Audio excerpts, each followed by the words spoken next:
support. And I will see you in the very, very, very, very, very, very near future. Woo! Here we are at KTR. I'm so happy that you've joined us. I'm so happy that you've joined us. Right here on K-Fame Talk Radio. I'm on here with Eric the Red and your other host J.R. Earls. Here we are talking about wrestling.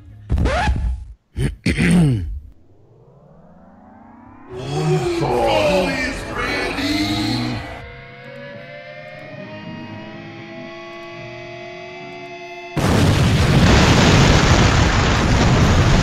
You are listening to K-Fame Talk Radio.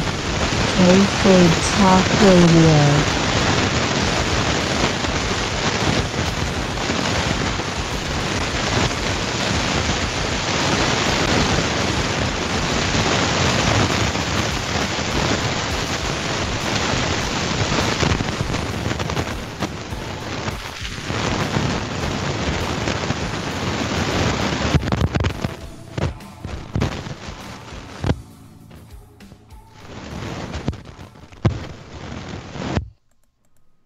Welcome to K-Fame Talk Radio. I'm your temporary host, Mr. Bonesaw, and surprisingly, we don't have Earls, so we have Eric instead.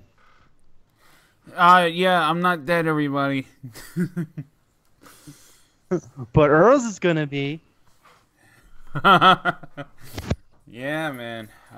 Well, really. I know I wasn't expected to be on here today, but, you know, Earls is, nowhere to be found. Yeah, fuck you, man. And, I'm not in that much pain. You know, I'm actually pretty okay for now, you know. But, you know, we're gonna make fun of Eric, but, considering that fat beach ball motherfucker's not here, we're gonna make fun of him instead. Yeah, he got Popeye's Cesaro. Maybe that's why he's not here. No, either that, he's having wet dreams of Ricky Steamboat and the Jared Leto Joker having a love child. Ooh, Bobby, it's my dream. Yeah, and I got the perfect song that's playing in his wet dream too. But before we get into all this and all that, take it away, host.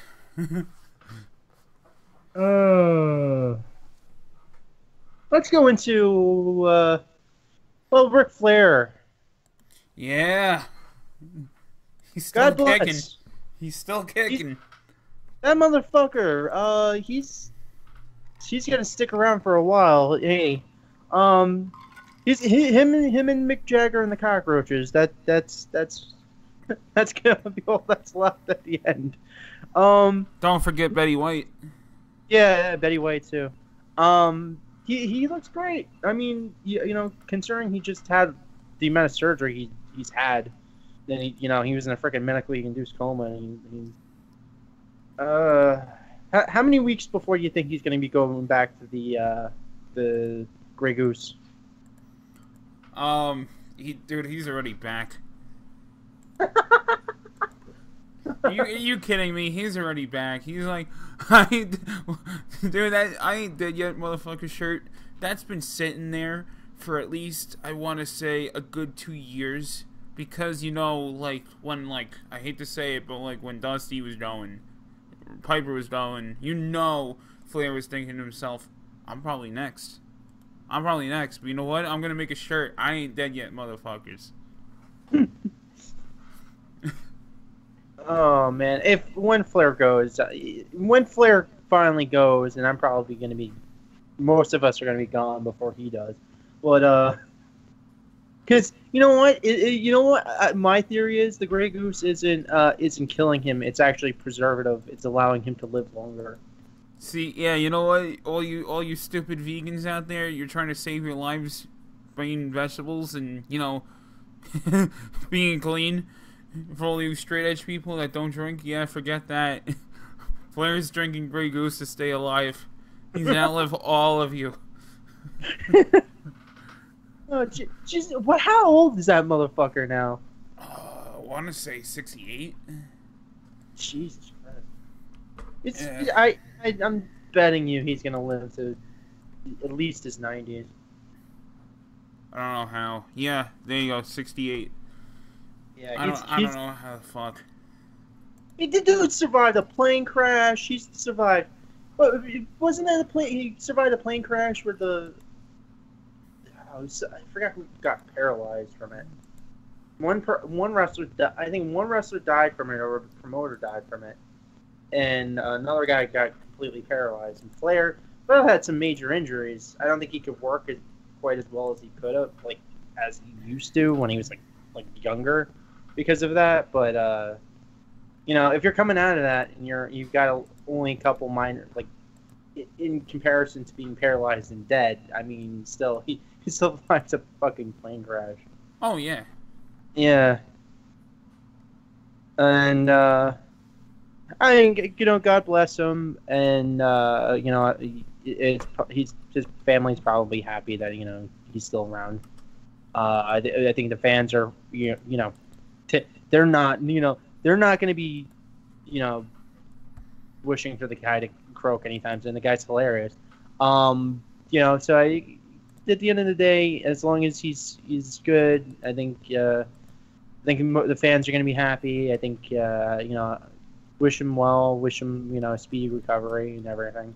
And, you know, when he's going back to his, you know, rambling, gambling ways, kissing all the ladies. Do you think you know, Halle Berry is gonna want to, you know, give him you know, like just forgive him and give him, you know, go on one last ride to a Space Mountain? Oh, absolutely. Absolutely. She's just gonna be like, hey, before you go, and he's just gonna sit there like, oh, I knew I wasn't making it up. Woo! I knew the dementia wasn't kicking in. Oh, no. Okay. Speaking of number one greatest wrestler to a new number one greatest wrestler. I'm all for it. I am all for it. Okada is number one on the PWI list. Otherwise known as King from Tekken. Well, the kayfabe version. We all know who the real King is. Kayfabe King is actually the real King is Minoru Suzuki. To get it right. Yep. And I'm making this up, people. He was the mocap actor for King for like the first couple of games. So yeah, that's a mind blowing revelation. Oh yeah. But Okada is number one on the PWI list, and that seems to me like the PWI was like, please don't hurt us. We're sorry for making Roman the number one last year. Yeah, they actually made up for it. Oh, you know what? To be honest, who's in charge of PWI again? I forget who's in charge of it. I think it's just a bunch of like. I think it's just a bunch of like kind of like mini Dave Meltzers. It's whoever's the most important to the company. So it didn't make sense because at that time Roman was like the most important thing. Like Mike Johnson, that's it. Yeah, Mike Johnson. Okay. No, but I mean, like I don't disagree with the whole Roman is the number one like guy in his company during that time last year. It does make a lot of sense. And same way Okada's not the best wrestler in New Japan, but he's the most important. He's the guy that is getting over with fans. He's the guy with the name recognition. I'd say if anyone else had as close would obviously be Kenny Omega, Naito, and then probably like a close fourth would probably be Suzuki or I don't know, maybe Tanahashi. But you know what? He deserves it. He's, and I'm not saying this as like the stupid chant. You deserve it. The guy actually he's worked his ass off.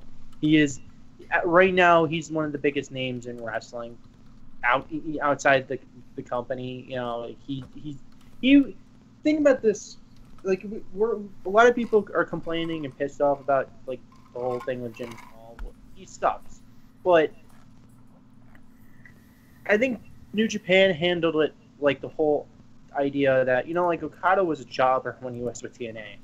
He was jobbed out, like he was an afterthought, and then he was able to go back to New Japan and establish a new persona, give himself a new finisher, make himself into this like top tier talent in the company, and he's worked his ass off. He's had fantastic matches with just about anyone in the company, and to be honest, like a lot of people are like salivating at the thought of another Kenny Omega match. Even the upcoming he's supposed to face Naito at Wrestle Kingdom. Yes. Yeah, even that. So. Jesus Christ, that's gonna be a fantastic match. Oh yeah. I mean, I think that'll be where Naito gets the belt for sure. I can't see him walking in that losing. I mean, there's not for none. The real reason why I think that they're keeping the belt this long on Okada is to beat, the already longest rating record, which I think was only like 400 something days or 500 something days as champ. So they're pretty much gonna have. I think Wrestle Kingdom Okada's losing it. They wanted him to be the longest rating IWGP champ of all time. He also, because Naito was the previous champion. That's right. Yeah, he was the previous champion, and Okada beat him. Yeah, that's right.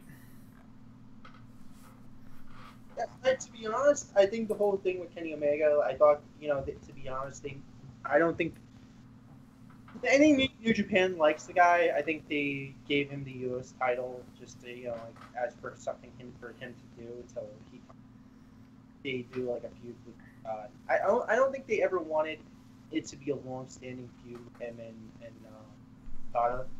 I think they thought it was going to be like a one-off, and then they had that fantastic match at Wrestle Kingdom, so they had to have a rematch. But I think if they do that, I think it's gonna be they're gonna kayfabe an injury, and Okada's gonna be out of the main event circle for a while, and I think it's gonna be a feud with Naito and. Yeah, I mean the reason why now it's funny though with the wrestling in the States compared to Japan is like. Kenny got the U.S. title. WWE, and, since they're the only ones that have the U.S. title right now, WWE and fans of WWE see that as a demotion. No pun intended to Mr. Roman over there, but, they see it as a demotion if you get the U.S. title most of the times. In Japan, it was actually an honor because this is a brand new belt.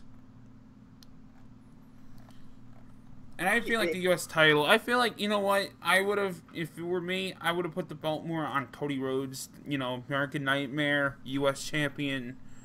I don't know. I think that would have been too on the nose, and also he's not really a New Japan talent. He's just true. He's in ring. He is in Ring of Honor. So Ring of Honor kind of just feels like NXT for New Japan now. Well, let's call it like it is. He's a part-timer. For Japan, he's a part-timer. Yeah.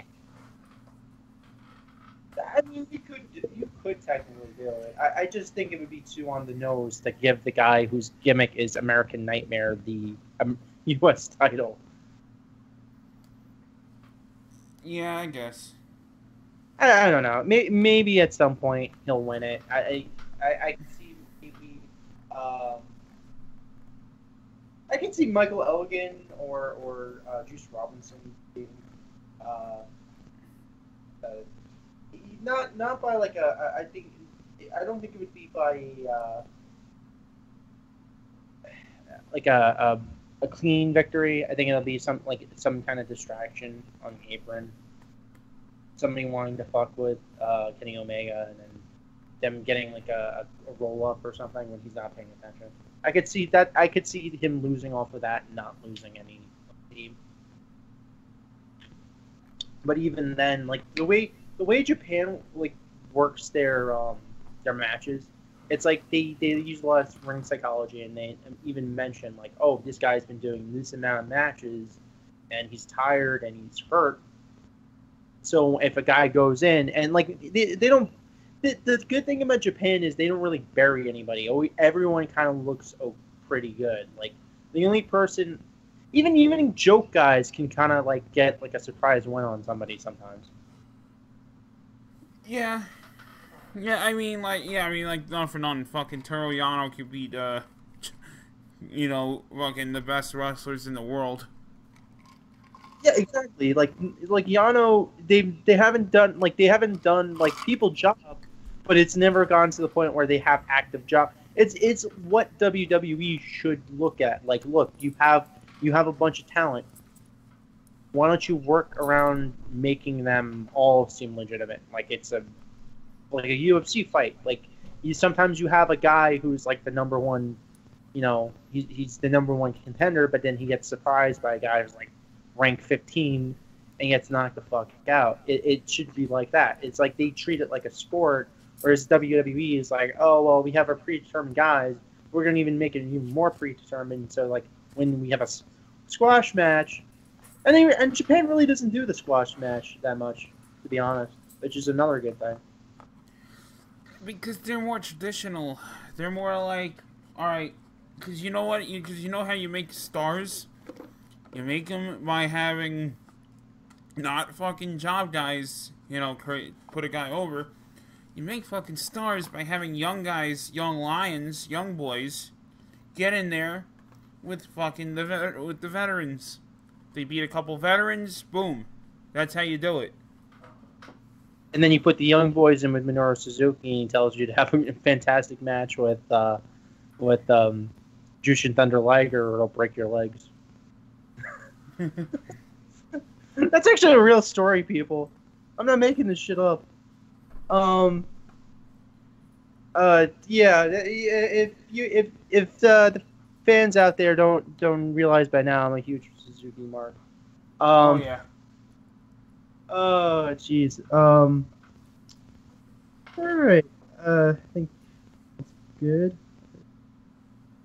Anything else you'd like to talk about, Eric? Well, let's see. Well, as far as Japan related, and then we'll move on to something else here. But I'd say the only thing I want to say left with Japan is I appreciate that we do get, because this is more of a gripe than it is anything. I appreciate the fact that Japan, they do shows with Ring of Honor, and they do shows with CMLL, and between the two, you get to see all the Ring of Honor cards. But none for nothing, I understand CMLL is not the hottest product in the world, but if for anyone who's a subscriber of New Japan, if you notice this, you go on New Japan's website, and you were not able at all to watch any CML cards. It'll say it's not in your region. Well, what the fuck? Why the fuck do we have a network where we can't even watch every single content on there? That would be like WWE putting on, oh, here's NXT, or oh, here's I don't know, here's another fucking promotion that we're putting on here, where here's our guys, in India or on a house show. Oh, you can't watch it, none in your region. It's like, why the fuck even post it? Why the fuck even make it visible for the people in another country if we can't even click on it? You have a thing where it's copyrighted, or there's some copyright stuff that they can put into their show. I guess they post it so you go and give traffic to the CMLL page or something. I don't know. They sometimes do that. Like even YouTubers do that sometimes. They put like some announcement on their YouTube channel, and then they put like a website that you can go to, or like some other streaming site. They do that a lot with like certain podcasts and stuff. Yeah, but you can't stream CMLL. There's no physical way to watch it unless you're in Mexico. Or in that southern region. Unless you're in New Mexico, or I think parts of Texas too, get a. I think they could. There's no there's no real way to watch CMLL. Quite honestly, and that's what sucks. Because I mean, you know, between the two Mexican products, AAA is kind of the more I want to say between the two, it is enjoyable. But I'd say it's the one that feels a little bit more like on a larger scale. CML kind of fell down like big time as far as popularity and interest goes. I'd say the only interesting thing that looks like came out of there was Los Ingobernables, but other than that, it really doesn't look like much of anything, that a lot of people. The best way I could put it is, I would like to see if it evolved or not. The best way I could say. That's actually kind of surprising that like New Japan hasn't. Like they're trying to get a foothold everywhere. They have it with Ring of Honor. They have it with CMLL. I would say if they have the money, I could see them buying them up. Just buying up CMLL. Dude, that's like the oldest wrestling promotion on the face of the planet. I definitely can't see that.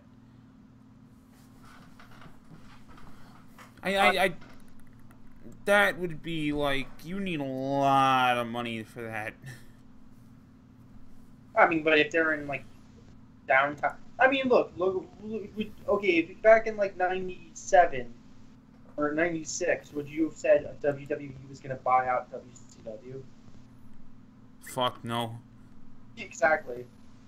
Fuck no. I was like, alright, it'd probably be the other way around.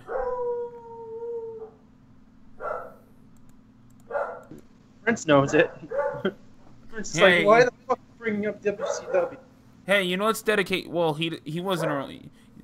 Prince wasn't even thought of yet. Prince's grandparents weren't even thought of yet. But yeah, what's great when a dog makes an appearance before Earl's. Oh, and by the way, you want to hear the song that's playing? Hey, come on! I'm trying to tell a story here. It's like stories. Where's Earl's? Yeah, Prince wants to know where Earl's is at. He's probably at a CC's buffet. No, all right. Well, here's the dream here's the song that's playing in Earl's dream with the love child of Steamboat, Hogan, and Leno.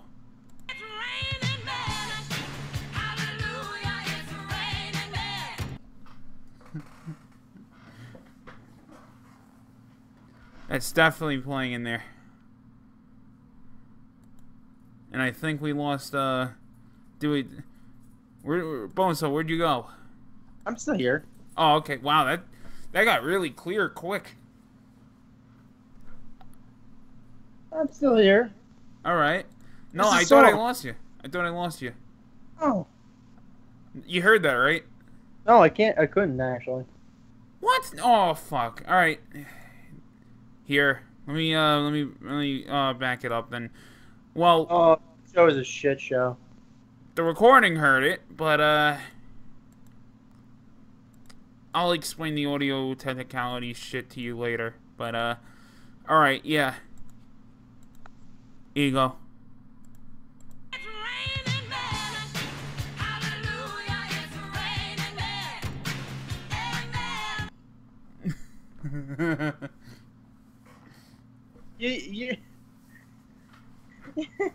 Oh no! Oh god! He's like, he wakes up and like like his wife is next to him. And he's just like, I wasn't having gay thoughts. It's like the episode of South Park, the wrestling episode, where the guy goes in the bar and they're like, "Sir, you need to get out of here with your gay porn."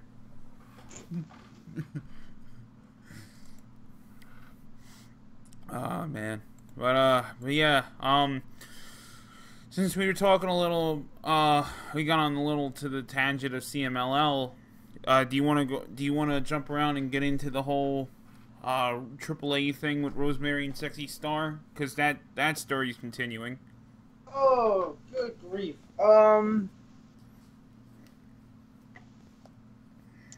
GFW is going to turn that into a storyline. By the way, I fucking called it. I didn't. All right, I understand. I didn't say it on air, but I swear on my. I hate to say. I know you're not supposed to swear, but I swear on my dog.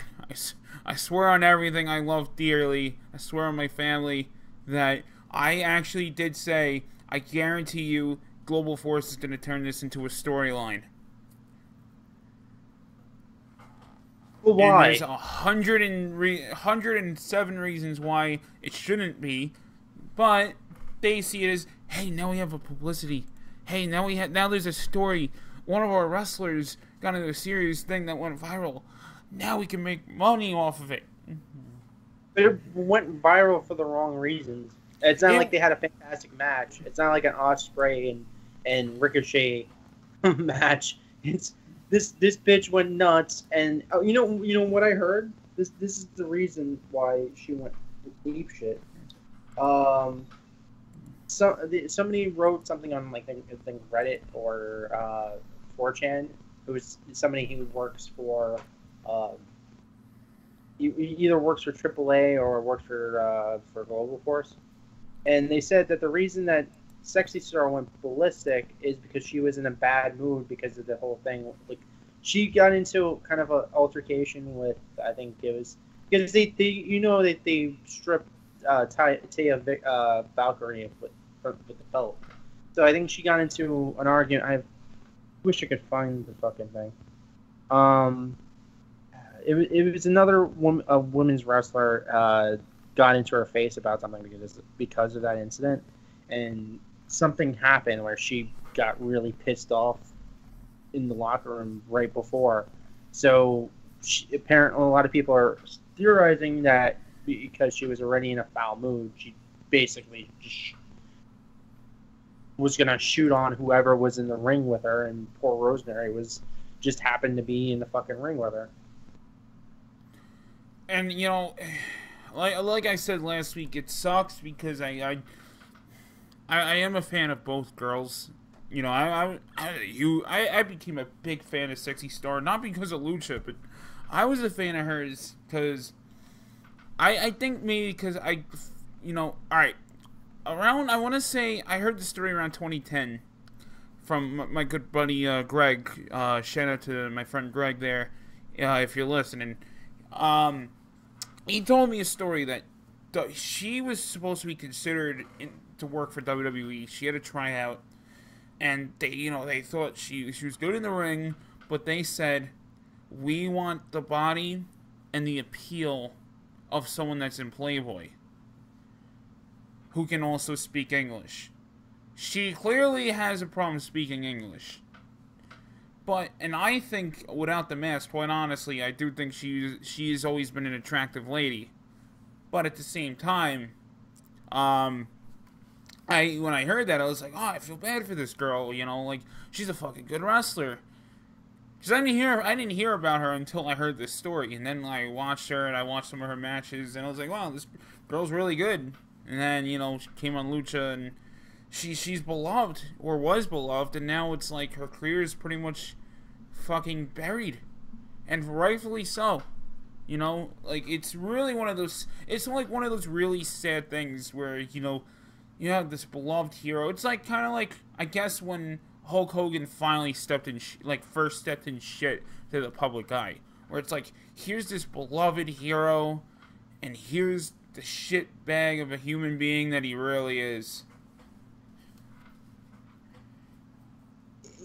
Yeah, I mean, and it's also even bigger in Mexico because they, their luchadors are fucking huge, and the fact that she was like, in a lot of respects, this huge female lucha star, and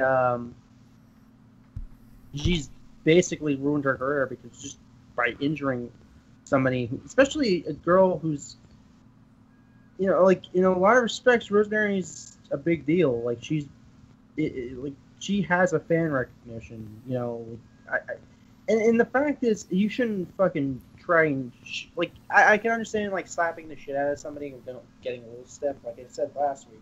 But when you go out of your way and you torque a girl's arm to the point of nearly, breaking it, and she did a lot of damage. Like I think Rosemary's going to be out for a couple weeks.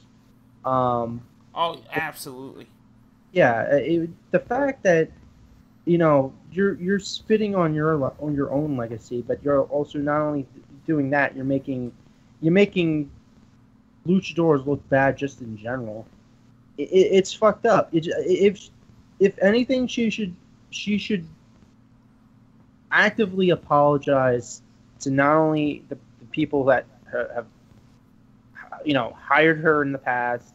That she should also go to Rosemary and apologize and at least beg some like forgiveness, because it just seems like she doesn't give a shit. And the whole thing is, it was work. It wasn't a work. We're not stupid. We know, like, if the girl that was working with you is calling you out, obviously you did some fucking damage. Like, just fess up to it. Be a woman about it. Like, show some humility and show some like sorrow for what you did, because at the end of the day, she just looks like a piece of shit. That's as much as she looks. She just looks like a piece of shit for what she did. In the words of WWE's campaigns, be a star, show tolerance and respect.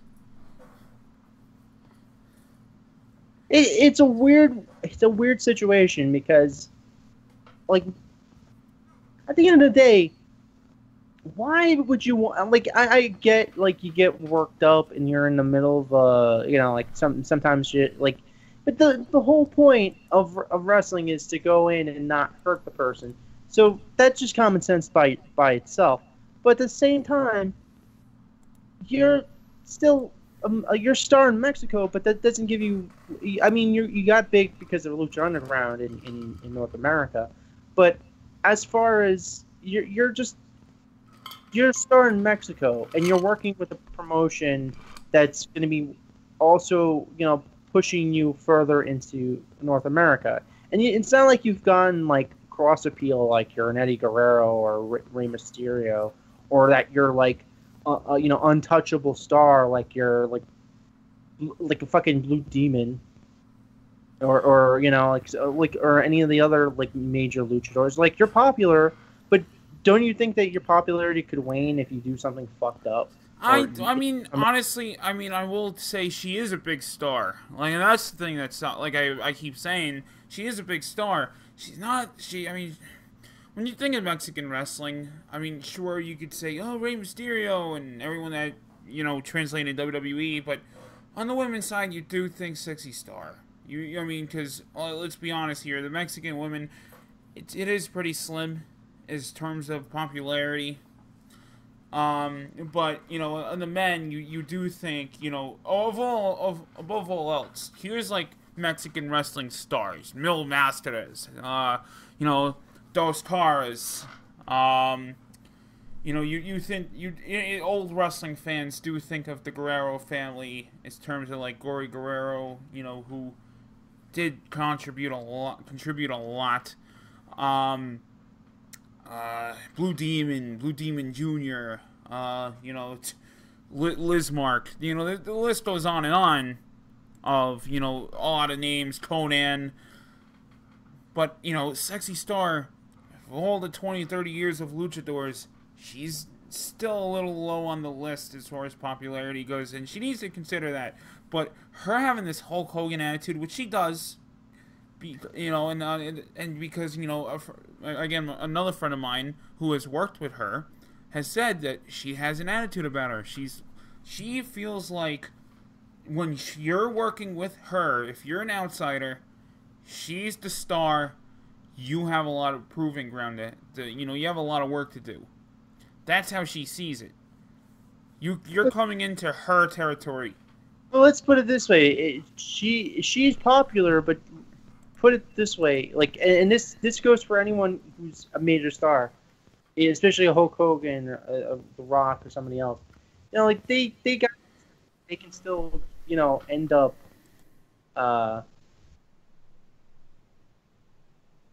It's a weird thing where if you do something and this goes with anything. You could be a huge pop star, you can be a politician. You say or do the wrong thing, it can all crumble down on you. You're not big enough to that, you're not screwed out of a job, because at the end of the day, you get a swell head and you think you're the top dog.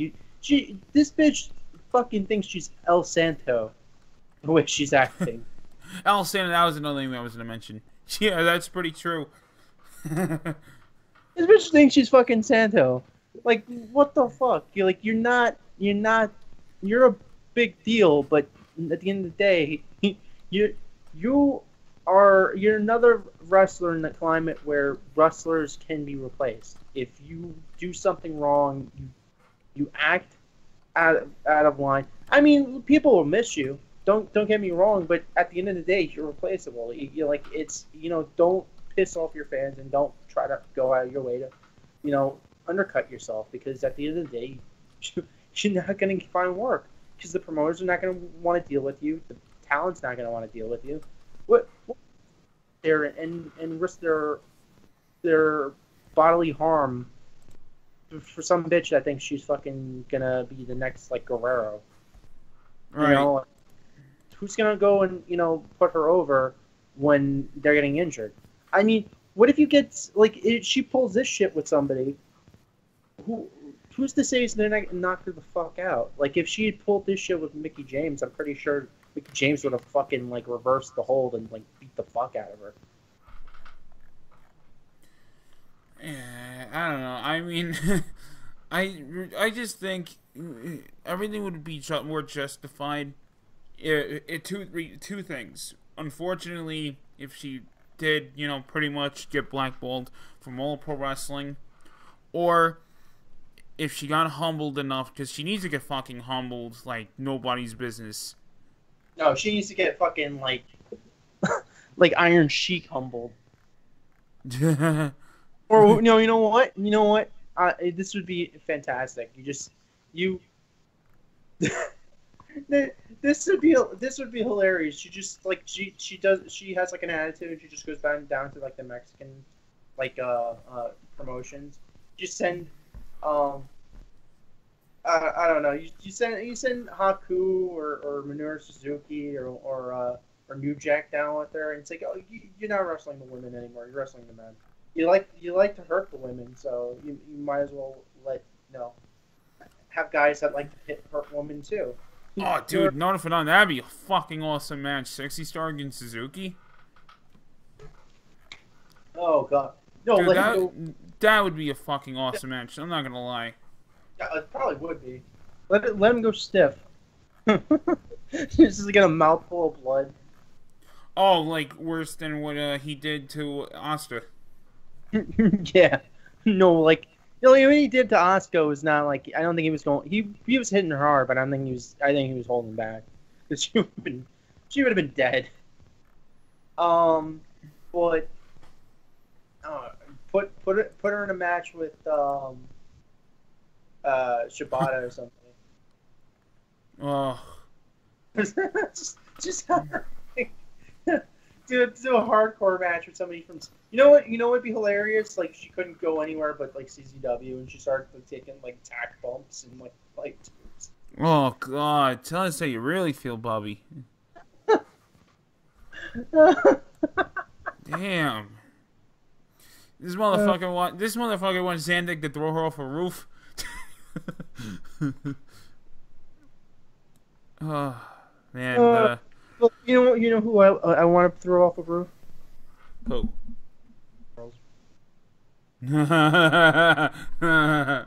Just throw them off the roof into like like you have like meticulous like light tube like placement, and you have like a stack of like 3 tables.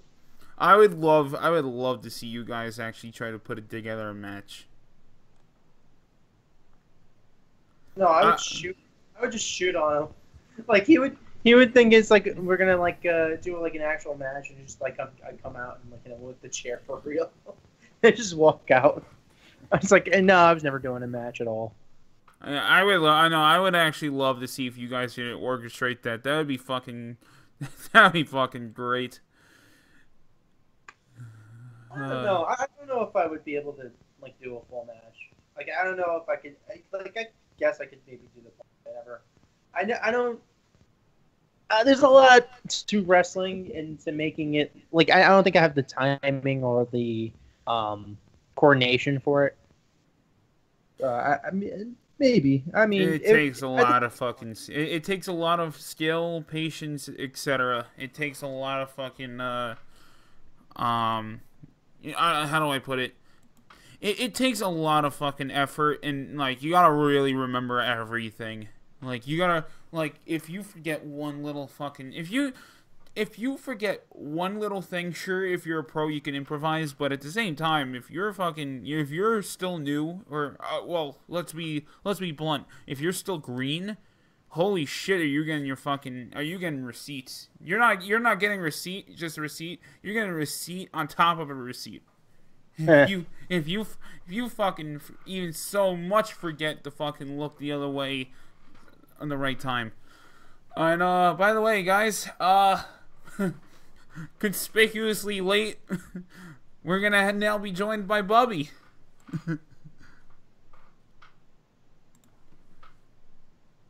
Let's see. Connecting. Should be right about there. Good morning. Hey guys. Hey guys, just don't yell. Sleepyhead, how you doing? Hey, don't yell, you fuck faces. How are you? Man, eat shit through a tube. How are you guys? How was your wet It's funny you should put it that way. No. There is this tub of whipped cream and a set of jumper cables and saddle.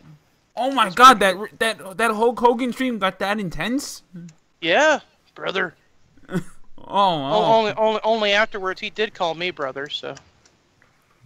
Nah, he didn't want to call you brother. He didn't want it to sound incestuous. But you are from West Virginia. But you are from West Virginia, so. I am not from West Virginia. I just live here. Yeah. See, that's the problem with you fucking Jersey, with you Jersey fucking chickens. Every time you meet someone from New York, you always got to make sure that they don't, people don't know you're from here. So there. Oh bullshit. Bullshit. Hey man, you owe me. You owe me one. I wasn't even supposed to be on today. I know. I'll make you a picture or something. I don't know. I'm still waiting for some crowd signs. That's true. Yeah, send me the list again because I've lost it. All right, I'm just gonna make it public now. Okay. That's your punishment. Well, that's my punishment. Send me the list and I'll make them for you. I'm sorry. Not a problem. I love giving you shit. I've been in a sea of stress. This weekend is ShakaCon. Yeah. And so I'm getting last minute stuff ready because tomorrow is set up. Because you go in and set up a day early. He's only going to bring in like one, if you have to even call him a celebrity, one celebrity really that people have heard of. And after that, it's just people that you go, oh yeah, I've seen them before. The one guy he's bringing in, I don't even know how you say his name, but he was the kid who played Michael Myers in the Halloween movie that Rob Zombie made. Right. Yeah, so they're going to bring him in. He's actually replacing Tony Todd, who was the Candyman. Really? Yeah. Candyman. They booked him, and Candyman was going to come in, and then he gets cast on a brand new television series. Yeah, so he had to cancel. Actually, believe it or not, this time through no fault of his own. He's had celebrities booked before, and they just cancel because, I guess because they think they can. I don't know. But, he's tried to get Bai Ling, who was that, she was in The Crow. She was the Chinese chick that was in The Crow. I don't know if you've ever seen the movie, but she was the one that was with the bad guys, and she liked the pretty eyes, that one.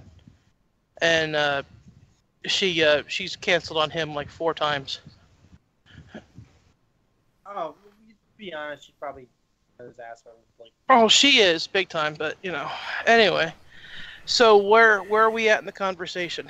Well, we were just let's see, we were talking about Flair being alive. Okay. Okada from Japan being #1 in the PWI for this year. Yeah, let's see, GFW turning that Rosemary 60 Star thing into a storyline. What were we just? We were just kind of saying something about that last week, weren't we? Yeah, we were, but I didn't say it on air, but I was saying that I fucking really thought, I swore on everything that GFW was gonna try to turn this into a storyline for their own publicity, and of course that's what they're doing. Yeah, and it's weird. I mean, I know that we had a big thing with what was it? Hurricane Harvey washed away Texas, and along with it, GFW. But it looks like Irma is going to wash away NXT. Oh God! I mean, hurricane season is always the worst, and this is no exception. I mean, it's some serious shit. But I'm hoping Irma doesn't fucking come. I hope it blows off the Atlantic. I don't know. I'm watching the news feed right now, and a second ago it actually looked like it looks pretty intense, guys. But I hope it blows off. But if it don't, man, Florida always gets the worst of it, and I'm just hoping. I mean, I'm just gonna be fucking blunt here. There's no way of being optimistic. If Irma comes here, where I'm at, everything I own, including the room I'm sitting in, is gonna be fucked. Oh yeah. I would have to evacuate the entire downstairs.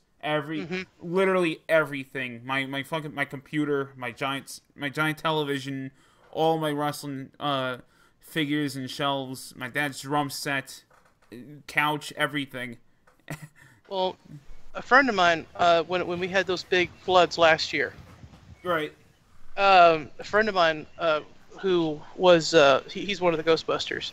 He lost everything he had basically as far as wrestling stuff, and he's slowly getting it back. But one of the things that he lost was were all of his magazines, and I had all of my magazines saved up from since I was a child. And so what I did was when I first put them away, I thought, well, I'll sell them or whatever, And then when I realized that my friend was in need, I went ahead and I gave it to him. I gave them to him. 2 big tubs full of 40 years of wrestling magazines, Wow. And yeah. And he's hasn't had a chance to go through them because he works crazy hours, like, it's just nuts, his job. But he I'm grateful that he didn't do it in front of me, but I was told he kind of teared up. So, and his as of right now, as of right this very minute, as we speak, his girlfriend is currently going under the knife for weight loss surgery. She's having a procedure done. So I'm kind of thinking of her and him, and just making sure that I'm thinking about him, because I mean it's a very serious surgery. Wow. Yeah. Hopefully everything goes well with that. I'm sure it will. When I'm glad Flair is okay, because I can still tell this story. Now, I've told you before, Eric, but I don't know if Pat's ever heard my story about Flair. I've had the opportunity to meet Flair 3 different times. Right. Once was by accident, which I didn't even really meet him. I apparently I was part of the unbeknownst to me, I was part of an opening part of the match. But when about 25 years ago, I my mom and I went to see a live show, and the main event was Sting versus Ric Flair. So, go through the entire match, and then Flair comes down, and he's the defending World Heavyweight Champion. And this was actually a few months before Sting goes over for the title at the Great American Bash. Well, anyway, Flair's coming down, and he's wearing this. It was the first time I've ever seen him wear it. Was the big pink robe with all the feathers and the rhinestones and all that shit, right? Well, all the kids rushed to the barrier, and I was no different, because I was a kid and I was enjoying the show, and everybody's yelling, and Sting's already in the ring, and I'm giving Flair shit, and everybody's giving Flair shit. Of all the fucking people in the world he can hear, he hears me, and I yelled out, plain as day, "You pink faggot pussy!"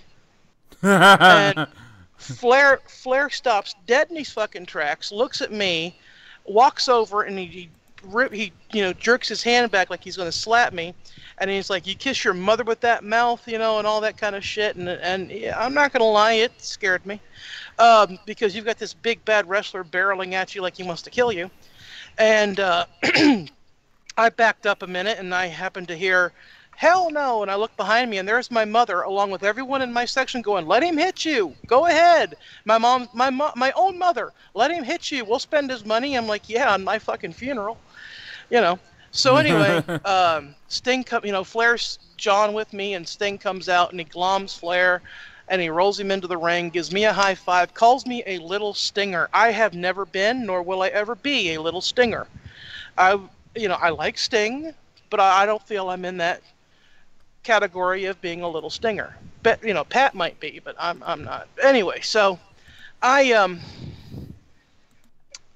years later, fast forward now about 20 years later, I'm backstage at a show going over an opening, and son of a bitch, it was almost verbatim the same kind of opening, and it was the babyface that was calling this opening. The guy says, "Alfie, you go out there and you get the attention of somebody, and I'll come out and pop you and throw you into the ring, and we'll start the match." And I was like, "Okay." And then I went, "Holy shit." So apparently, and I'm sure it's got a name, kind of like the Dusty finish, you know what I mean? Yeah. But I'm sure that kind of opening has a name, But it was just weird, the fact that that happened, and I was one lucky enough to be a part of it. I was very, very happy to be a part of that. It was really cool, without even realizing that I was a part of something. You know what I mean? Oh yeah. Were So you yeah. the biggest kid there? What is it? Were you the biggest kid there? Yeah. That's why he picked on you. I know. Probably, yeah. Fuck you. Yeah, because he couldn't see the other three behind him. It was more like 10. But anyway, yeah, actually, yeah, Oh, you mean because oh, fuck y'all. Took you long Man, enough. I thought I was the Pollock. I told you I don't feel well. You dick. Anyway. Hey, well, yeah, I gotta ladies and gentlemen, I want to say some things about my co-hosts here. One of them is a closet Justin Bieber fan who every time he hears Esposito, he goes to Taco Bell, then goes into a little room and spanks his monkey. The other one, every single time, and I mean every single time, Jinder Mahal comes out to wrestle, there's a reason why he calls him Jinder My Balls, because that's what he's doing to himself. He's gendering his balls. Now, I'm not going to name names as to which one is which. The first one being Pat, the second one being Eric. But I'm not going to mention names. I'll leave that to you guys to figure out. But I just want you guys to know that that's what really happens behind closed doors at KTR. So... Well, we already know what happens behind closed doors with you. You fucking...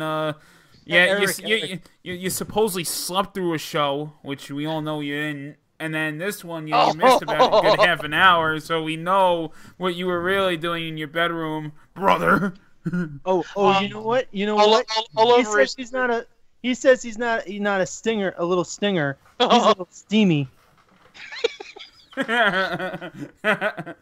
All over his face, neck, and chest, brother.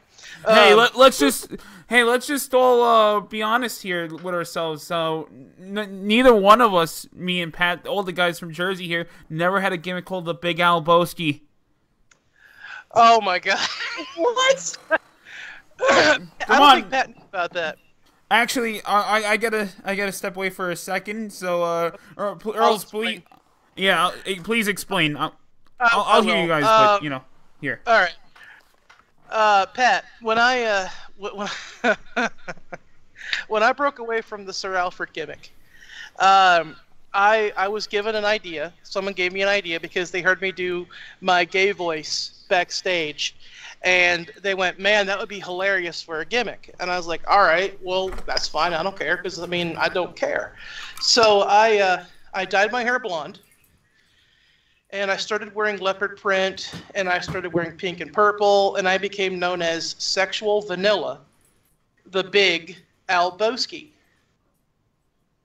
And I stole it from Val Venus, the Val Boski thing. But I did steal it. I'm not going to lie. But I thought it was funny. And thank God during the time I did this, I had a girlfriend, because had I tried to pick up a rat, it never would have worked, because I played that character to a T. I mean, I was from sweet and sunny San Francisco, California, and bitch. I was out there, from the Prancing Pony and all kinds of bullshit. And bitch, let me tell you, sister, I was the most badass guy on the stage. Okay, listen, sister, it was beautiful. Yeah, you lived the gimmick. That's why. No, he was slipping. He was doing the gay voice, but in Trump's tone. Well, did you notice how closely they coincide? The gay voice and the Trump's tone. I mean, it's the same thing. Let me tell you, sister, you do not know how to do a gay voice. Listen, bitch, what I have behind my balls makes pussy obsolete. So just shut your face, okay? Okay, Trick? Don't even go there. Listen, bitch, I will scratch your goddamn eyes out. Don't start with me.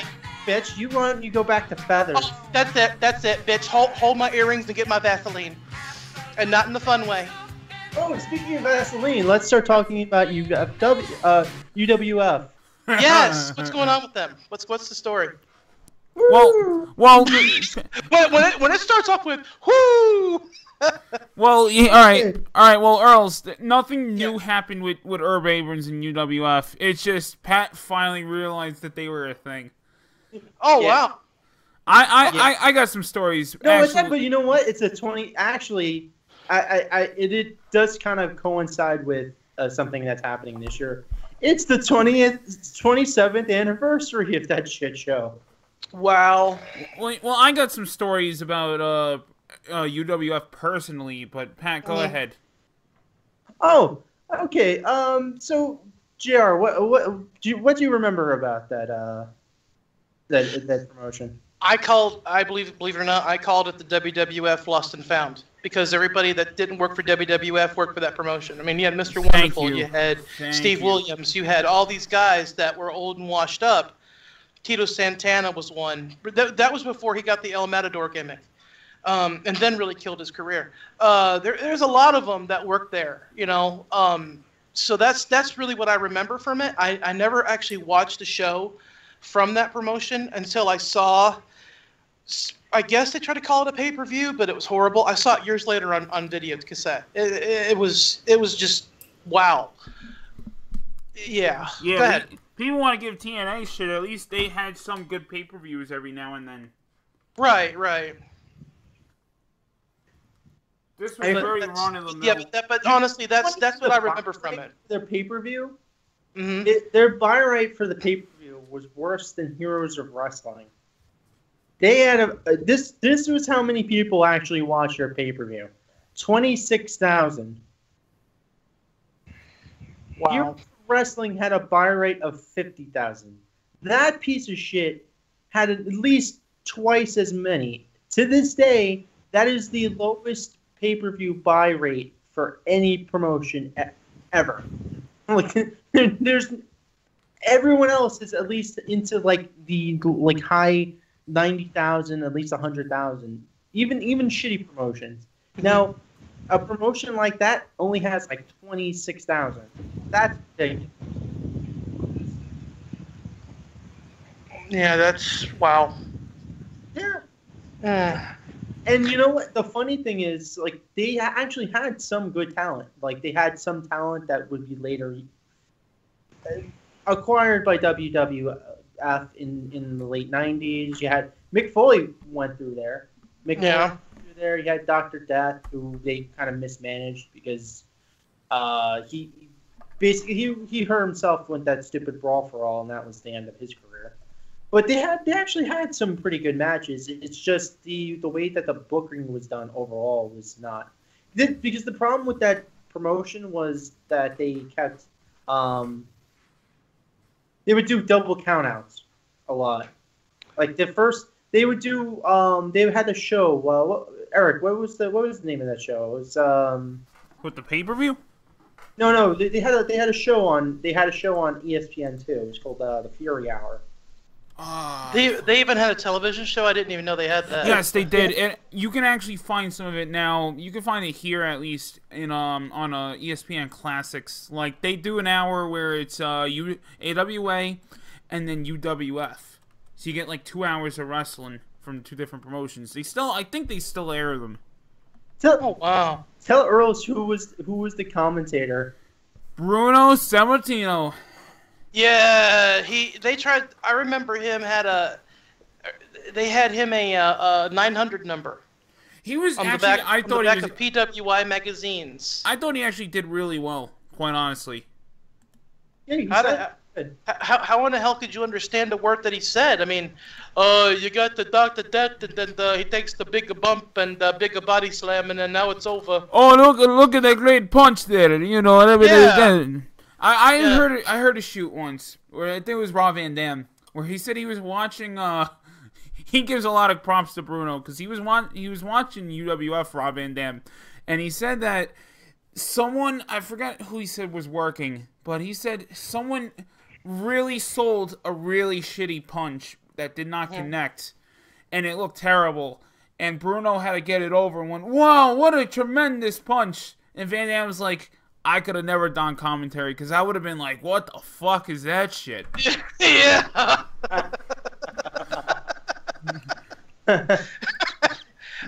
No lie, dude. I've had to do that once or twice. Yeah.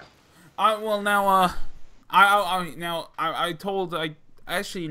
if I told either of you guys this. I found this. I confirmed this the other day with my dad. He actually worked for Herb Abrams a couple times. I was going to ask you about that. Yeah, because they did a couple shows over here in New York, and he did a couple shows. They did some in Staten Island, and everybody was on there. Fucking Rick Martel. I think that was the other guy I was trying to think of. Yeah, Rick Martel, Jake, you name them, Doug, and Paul Orndorff. Which Paul Orndorff and Dr. Death had a great feud. Yeah, wasn't Slaughter there too, briefly? Slaughter, fucking. Sheiky, I know, was there. Obviously, Rock and Roll were there. Rock and Roll were there. Who else was there that was from that era? Oh my God! Well, we can go down a list of who's who later, but yeah. But that's cool that your dad actually. I kind of figured that he would have, but I wasn't sure. Yeah, he would get $50 each show for timekeeping. Which not for nothing. That's a lot. That's a lot considering back in the day you would get fucking $25 to actually work. Right. So he's getting $50 to do the timekeeping. I mean, how does he? Did he ever have like any interaction with Herb Abrams or any of the guys there? Well, I mean, he's had so many interactions with wrestlers, Well, Bubby, Bubby, when you're the timekeeper, you pretty much have to talk to all the people. Well, he more so communicated a lot with the ref. And he told me a lot, and I mean a lot of, the singles.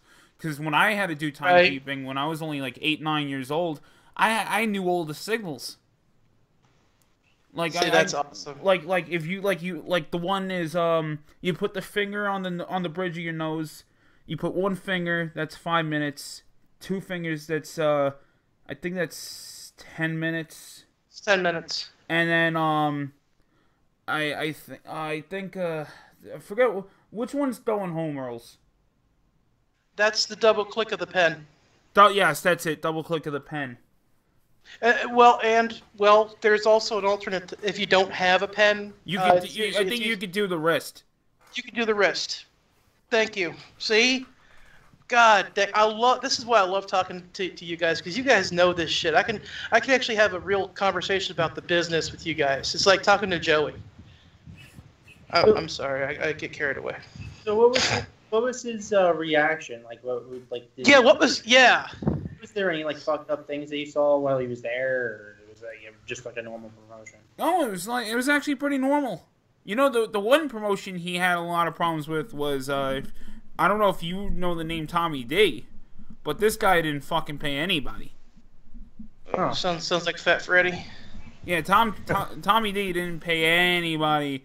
And I think he owned a promotion called Universal. I think it was either UWA or UWS, Universal Wrestling Superstars. It was one of the ones. Mm-hmm. But he actually used Ted Petty's ring. Those who don't know who Ted Petty is or that recognize that name, that's Rocco Rock, who my dad was close to. And my dad actually had more work with them, with Ted Petty, otherwise known back then as the Cheetah Kid. Wow. So yeah, he actually I when I was a kid, he brought me to a couple of shows. I was like, fucking, I don't remember them. I was 6 months old at my first wrestling show. See, for me, that's just amazing to hear that, because, I mean, you were raised in the business, you know, you came up in the business, you know what I'm saying, and that to me is amazing. You know, I followed it all my life, but I didn't actually get into it until I was a teenager, you know. And I think, in a way, I'm very envious of you, and I think it's amazing. That's why I could never escape being a mark, because I grew up. Oh, in fuck the business. that mark bullshit, man! I hate when people do that, especially if you're in the business. Of course, you're a fucking mark. If you weren't, what the hell's the point? I mean, nowadays the biggest marks are the workers, because not for none. Well, yeah. Like, just look at the fucking Young Bucks gimmicks, for instance. They're the biggest marks. They're the only ones that are coming out there doing the crotch chop and the too sweet, as well as the rest of the Bullet Club. Mm-hmm. I mean, come on. If that's not a sign of being a mark, I don't know what is. That's one step shy of throwing up 4 fingers and going woo. You know what I mean? So. Well, Charlotte does it. So there you go. Well, she has the right to do it. That's true. You know. Speaking of which, did you see that Eugene met her and got a picture with my drawing? Yeah. Yeah, it was pretty cool, man. He's got the best fucking luck in the world. Did you guys hear the legitimate news about John Cena?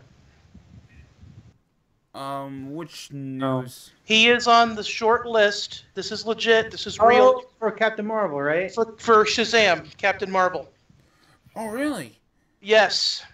Which I find ironic, because The Rock has already been signed to play Black Adam, which is his archenemy in the comic books. Oh, yeah, that'd be amazing. Right? Yeah. Sweet. I mean, when I read that, my only thought was, holy crap, WrestleMania 28 again. They're actually putting them in the movie together? Yes.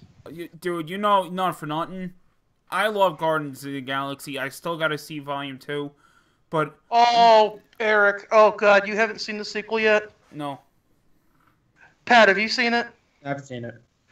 Will you agree with me that it's believe it or not, it's one of those rare movies, Eric, that the sequel kind of surpasses the original. All right, now I gotta see it.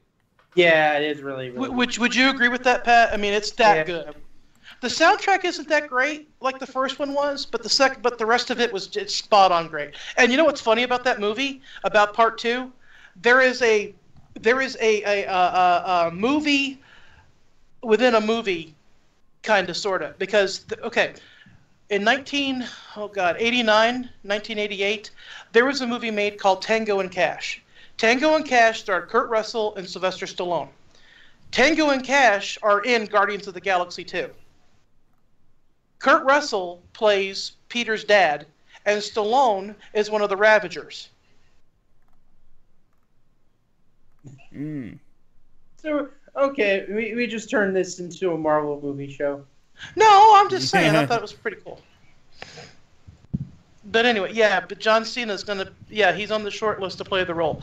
Which, you know, I don't know. Would you guys say he's a good or bad actor? I'd say he's pretty underrated. I liked his movies. I enjoyed The Marine, and I enjoyed 12 Rounds. Unfortunately, they're the only ones I've ever actually watched, but I haven't seen the other ones yet. Legendary and whatever. But anyway. All right, getting back to UFW. Getting back to UFW, yes. UWF. Did you know how that ended? How? No, I didn't even. I just knew it would die eventually, but I didn't know how it actually ended. Okay, I'm gonna read off what happened. Please. You know Herb Abrams founded Universal Wrestling Federation in September of 1990. He remained CEO of the company until his death. You know how he died? No. I'm going to read this off Wikipedia. Okay. Before his death, while high on cocaine, Abrams was found naked and covered in a Vaseline-type substance, destroying furniture with a baseball bat in his pure office. You're fading out. Afterward, he died while in police custody of a heart attack. He had cocaine stuck all over his body. Holy shit. That's more ECW than ECW. You know, not for nothing. Can you imagine being the medical examiner? They wheel the body in, and they're going, "Well, I think I've determined the cause of death, folks." The wrestling business. Yeah, because holy crap, man, that's Jesus Christ, that's terrible. Could you imagine that? I mean, holy shit, man. Especially like with his family. It's like, here's how we found your husband. Looky. You know. Can you explain why your husband is not a piece of shit? Yeah. I mean, that's unbelievable. That's crazy. Well, I think that's amazing. That's the single greatest wrestling death I've ever heard in my life. That's better than anything else. That's you know what? It's the only thing in his Wikipedia page. It's just his career. Like he just did that, and then it's he goes to his death. It's just like a whole paragraph of this is really fucked up. He went out. He went out like a rock star. Wait a minute. He did all this stuff in wrestling, but listen to how he died. Holy crap, guys! Wow. You know, honestly, yeah, you're right. He went out like a rock star. But that's and sadly enough, that's the business for you. You know, I mean, that's how it is. Thing. It's like the Jerry Lynn thing. Like you have a half a paragraph of what he did in wrestling. And then you have the whole paragraph afterwards where he's try to steal the corpse of his mother with a shotgun.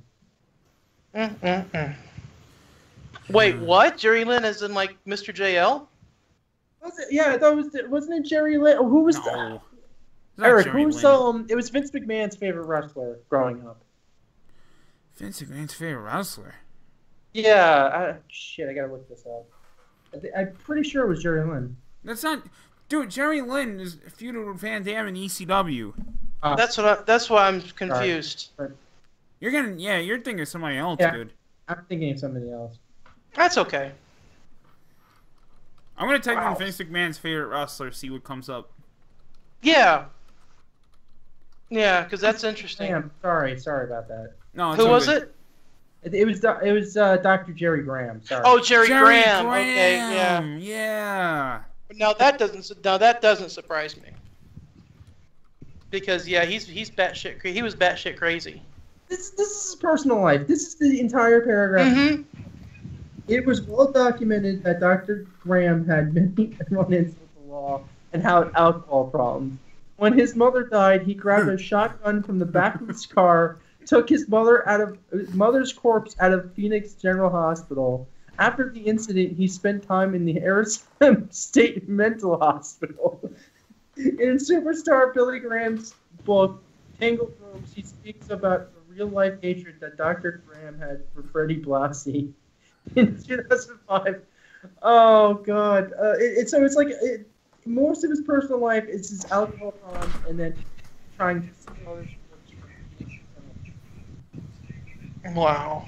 Hey, you know what I'm laughing at the most, Earls. You know how like it kind of get like basically the general consensus is in pro wrestling, if you're trained like in the backyard wrestling or whatever, like they give you shit for it.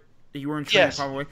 Did you ever see how Dr. Jerry Graham was trained in the wrestling business, or who trained him? No. According to Wikipedia, Dr. Jerry Graham was self-trained at the YMCA. Holy shit. Wow. You giving So remember. So remember, everybody. Next time you give anybody shit for training in the backyard, at least you're getting somewhat trained. Yeah. You're not going to the Y and grabbing guys and say, "Here, let me try this move on you." You know. And I like to repeat, Graham was also the current WWE owner, Vince McMahon's favorite wrestler as a teenager. See, that explains a lot.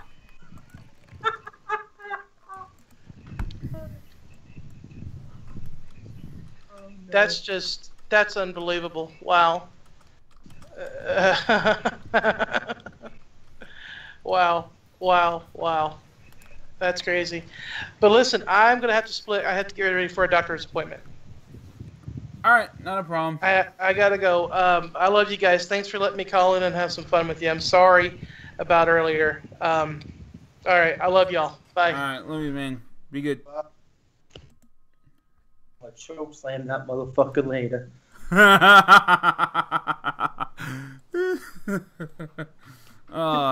His house, I'm gonna choke slam his dog. I'm gonna choke slam his sons. I'm gonna choke slam his wife, and I'm gonna give his ass the pedigree. If you love him, I wouldn't do that. I would. JK. I ain't joking, bitch. Now we're past a little bit of a tirade. Yeah. Oh, speaking, we already kind of spoke about Hurricane Harvey, but do you know the numbers of how badly that Hurricane Harvey's like been hurting them in just terms of like viewership? How so? Okay. So their current shows of GFW have been somewhere in the range of like 300,000 viewers. They've dropped nearly 50 to 60,000 viewers since the hurricane has been hit. So, their biggest draw was back in the early. I mean, when it was still TNA or Impact, was back in early January, February, around that time when they still had the Hardys. So they were averaging around a little bit over 350,000 to 400,000. So they had an extra 100,000 people watching. They've been steadily dropping for the past couple months, but it's gone to a new low because of the whole hurricane. And I've heard a lot of stuff like as far as they can't get people to come into the impact zone because people are probably kind of trying to stay away from Orlando, considering that the next hurricane was Irma is coming. So that's also another huge reason why. And speaking of GFW, there's rumors of JJ leaving. There's a lot of fucking news for some reason about this fucking company. Yeah, he's supposedly taking a hiatus, but the big news that's breaking out right now is that Anthem wants to sell GFW. Who's gonna buy it? Who's gonna buy it? For all those that are saying, Jeff Jarrett's leaving ship. Is jumping ship. Yeah, you got most of the big name wrestlers are jumping ship. You got talent that's fucking shooting on other talent. You got the hurricane that makes anyone in the southern region that actually watches the piece of shit are worried that their houses are gonna blow away. Like, who's gonna want it? Like, at the end of the day, it was a fucking stupid idea. Like, they should have just let the company die, or just sell it to frickin' Vince, or for that matter, try to merge it with another company. Hey, I'm gonna put it in the live stream right now, and I'm gonna send it to you. Who I think should buy GFW, the only man possible that could save this company going into fucking obscurity. Let's see. I'm gonna send this to you right now. Bum, bum, bum. Here you go. That's who should buy it. Oh my god! Yeah, baby. You're gonna do that, you fuck. Oh. Yeah. I'm gonna put it in the group right now, or the stream. Yeah, Ted fucking Turner. He's got nothing to do now. Like, he doesn't own CNN anymore. Ted fucking Turner, man. Hey, what the hell not? They kicked him out of his other company. He was fine with the wrestling business then. What the hell? Billionaire Ted. Billionaire Ted is now a thousandaire. Who cares? That's all you need to buy TNA. Or Global Force, whatever the fuck. Oh, shit. Well, dude, seriously, I guess the best way you could explain it, GFW is a fucking cockroach. I'm actually surprised Universal hasn't just bought them out. Because they have the Impact Zone. They don't want that shit. Well, if they had a major company backing them, then rather than the fucking idiots that have been managing them for how long? Yeah. Or you know what? Any other major like media company could, I don't know, maybe turn them the fuck around, because then they could actually get some exposure. They haven't had exposure since like fucking 2008. Like, the last time I swear to God, right around the time I was in high school was the last time I saw like actual like TNA marketing at all. And GFW has no fucking marketing whatsoever. To be honest, I haven't I knew the company was around, but I haven't heard about that company in fucking years. And it suddenly buys TNA, which had no fucking business doing. It's not that it buys TNA. What happened? Dude, this company is TNA. All they did was just take away the TNA name, because authorities and Norholm, everyone from Anthem, everyone within Impact, Bob Ryder, Jarrett, Stott Moore, they all felt like this company, TNA, has too many fucking, it has too much shit against it. It has too much bad baggage. The name has too much baggage. So like, all right, the company. It's like, what's the point? Like, why do you keep dragging it around? It's like a corpse. It's like we've made the joke already. TNA is like Bernie from Weekend at Bernie's. Like, Jeff is like dangling the corpse around and going, "Look, it's alive! It's alive!" Like, you just fucking put a bullet in its head. It's a fucking zombie by this point. It's literally taking a chomp out of the wrestling business as a whole, and no one watches the piece of shit. Why do you keep like masquerading it around? Like, it's like the Defenders, where like they brought they brought back Elektra. I didn't really know she was back, but fuck you for bringing up the Defenders. I thought you watched the fucking thing already. I haven't watched it yet. What? I haven't watched it yet. Alright. Chance. Alright, you, I mean, I know you're pretty busy with work, but, damn, dude. I mean, when I watch it before you... We're not making this, we're not talking about Marvel Cinematic here. This is a wrestling show.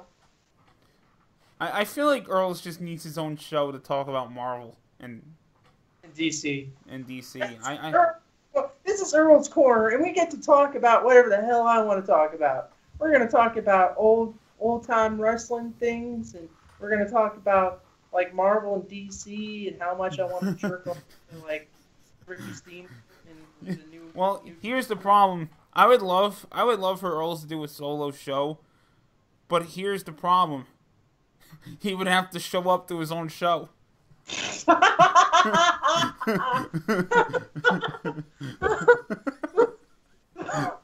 Oh, Bubby, you're a scumbag. That's the worst burn of the day. Oh. Mr. No Show, J.R. Earls. Literally, no show because he's not there. Yeah.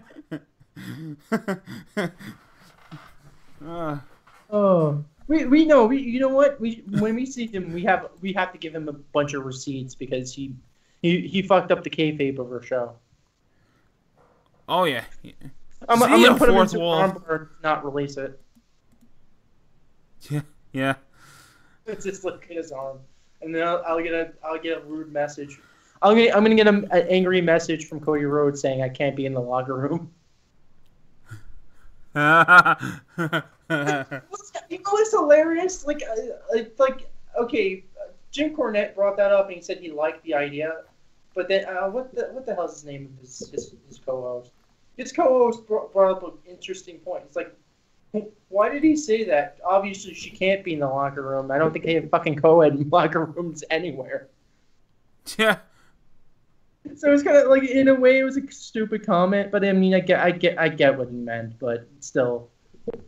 Oh, what else is happening in the world of wrestling now?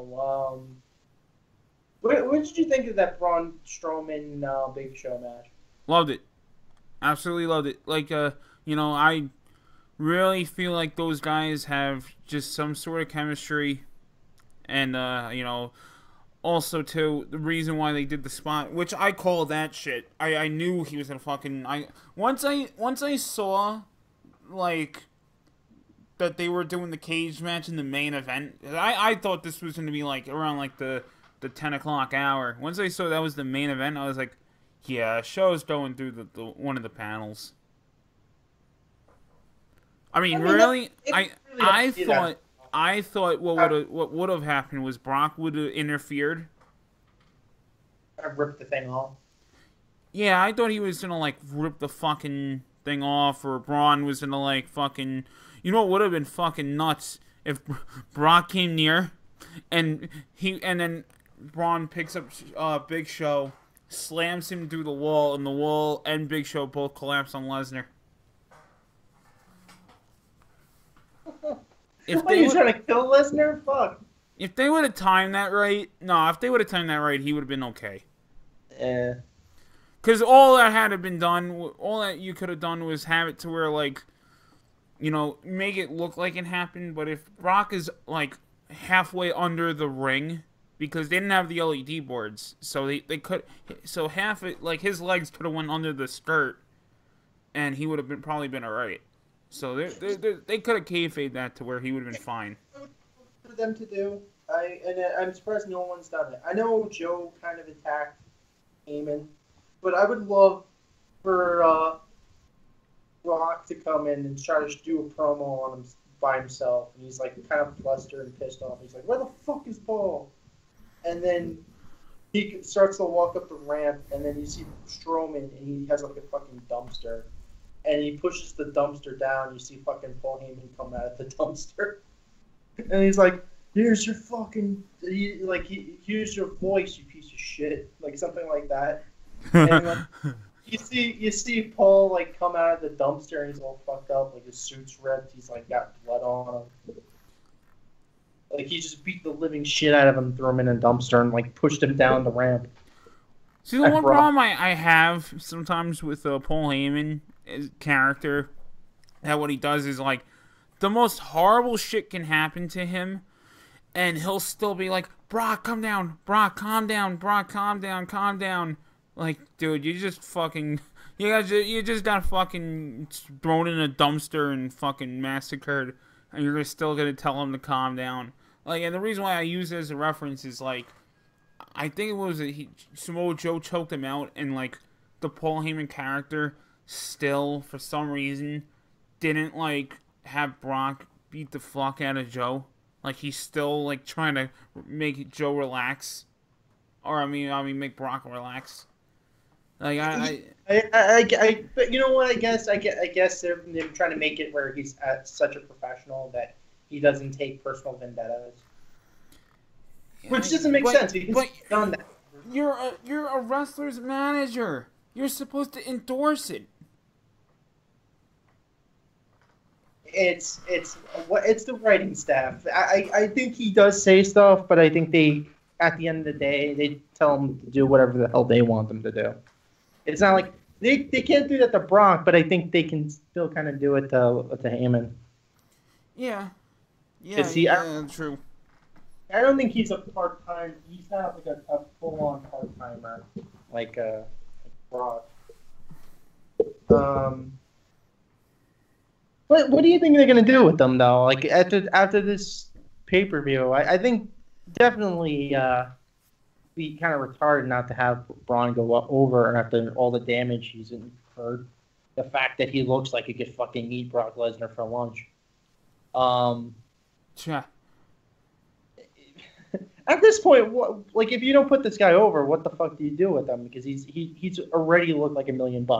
He's putting Big Show through a fucking like cage. He's thrown Big Show through a goddamn ring. He's beaten the shit out of Roman Reigns. He's beaten the shit out of pretty much everyone in the locker room at one point. You know, the only other challenge you could do with him is, I don't know, have him face Super Cena when he wins the title. Aw, don't give him the brick wall. Dude, if he broke through one brick wall and he broke through a second brick wall and he beat Roman and then he beat Lesnar, I don't think they're gonna feed him to Cena. Yeah, true. I mean, really think they would beat Cena then. I mean, dude, because not for nothing, fucking R-Truth has beaten Cena in a match. He's not the brick wall that people think he is.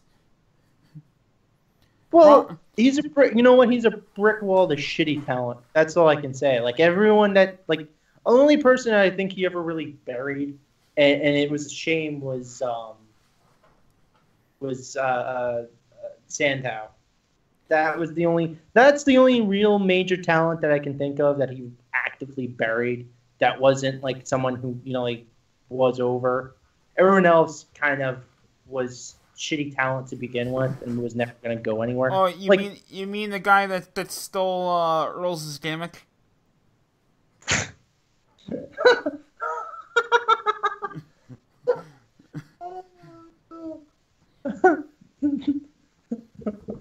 Yeah, the big Albowski. Yep. Oh God. Yeah. I still feel a little bit like his fat little fucking round ass doing that goddamn gimmick. Oh man. No. Oh. They should have called him the Puffball then. They should have called him the Puffball. Or the Pom Pom. The Pom Pom. Mr. Pom Pom.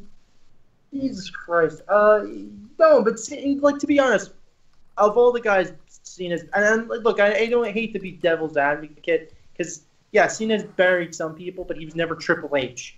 Like, he was never actively burying a fucking huge amount of people. Yeah. Like he didn't have a reign of terror where he buried, not only buried Goldberg, he buried fucking Orton. He did bury Orton for a time. like not as hard as it is to think about that. He did for a while. Like he made him look stupid. Now He made. he fucking destroyed Booker T. Oh yeah, it's still a miracle that Booker T came back from that, because that was the kiss of death. And apparently, I heard some. Like you do a whole race. It's the same thing that they did with Eddie, and to a certain extent, yeah, I kind of understand why you don't like the JBL gimmick. Like I don't know, I didn't mind it. I thought there was a good lead up into like the John Cena match, but It did its job to get Cena over. I'll say that, but 9 months of it was exhausting. I'll just call it, 9 months of it was exhausting. Yeah, he did get a little bit, but even then, you know what? You know what it was? Cena's like feuds with like certain wrestlers, because it was an overly long feud, and then you not only the JBL thing, but even like certain like, not for nothing, I did like the Edge John Cena feud for a bit. But I loved it. Yeah. I loved that feud. Towards the end of it, it got a little stale. Yeah. No, it was just like I liked the beginning of it. Like I liked the whole Edge Lita thing, and then I liked certain bits and pieces of it. But then, like towards the end of that, I was like, eh. I mean, that's the thing with Cena though. Like if you go on like he has like red hot promos in the beginning, and then towards the end of it, it was the same reason that the Orton Cena thing didn't work out, because they ended up facing each other too fucking much. True. I don't know. The only long promo I think he ever the only long real feud that he ever had that I thought was like really good was the CM Punk feud. I actually kind of did like. I mean, I love that feud. And but I really did like his feud with Daniel Bryan. This feud with Roman, I'm interested in, only because the shit they're saying to each other. To which we could segue into this. Did you see that promo on Monday? No, I didn't see the. I saw bits and pieces. I kind of like skipped through some of the promo. Where like Roman came out there, and supposedly, people were like thinking that he did a good job. I think he did okay for himself. Wasn't enough to me to salvage his character, but he came out there. Because Cena did a really good match with Jason Jordan, and Roman came out there and he's like, John Cena, you claim you're so great, but like, why did it take you 20 minutes to beat a rookie? And he's like, either you're not that great and you lied about everything you said that last week, or you were stringing him along and then crushed his dreams. Oh, wow. I mean, and to which, Cena still fucking held his own, because that's Cena, and, Roman did better for himself than he did last week, but he's done a lot to come back from. What's up with Jason Jordan though? Jesus, they're really actively booing him. Because people don't like the gimmick. They don't like the whole Angle Sun thing. Yeah, I don't know. I think they could have done it better. They're really not. You know what? I think it's. I don't know if they're actively booing him or just the gimmick itself and the fact that they're not doing anything with it. It would be like kind of creative if they've done like if Kurt Angle was giving him like shots at like titles that he didn't have, and he was like they turned him into like a heel, but they turned him into like a bland baby face that just happens to be like, oh, we're kayfabe related. Yeah. What was the end game for that? What was Jason Jordan supposed to like? What was he supposed to do? Like, is he gonna go over? Is he supposed to like? To be honest, everybody thought that Chad Gable was gonna be the one that got screwed. he's He's doing fantastic. He's working with I don't know how long that's gonna last, but I mean he has a good replacement tag team partner. They look phenomenal as a tag team. Like who got the short end of the stick here? Us. Not true. That was good. Oh, that's a good response. Speaking of promos, and especially shoe promos, did you see Dolph Ziggler's promo? What the fuck was that? Like, what was that? Oh, you didn't like bring it to the floor. Oh, I know you fucking love that. I was laughing. No, he got me to laugh when he did that. I was sitting there. I was waiting for the crowd to chant, "What are we watching?" They were booing him. They were booing it. They were like, "What the fuck is this?" That was fucking terrible.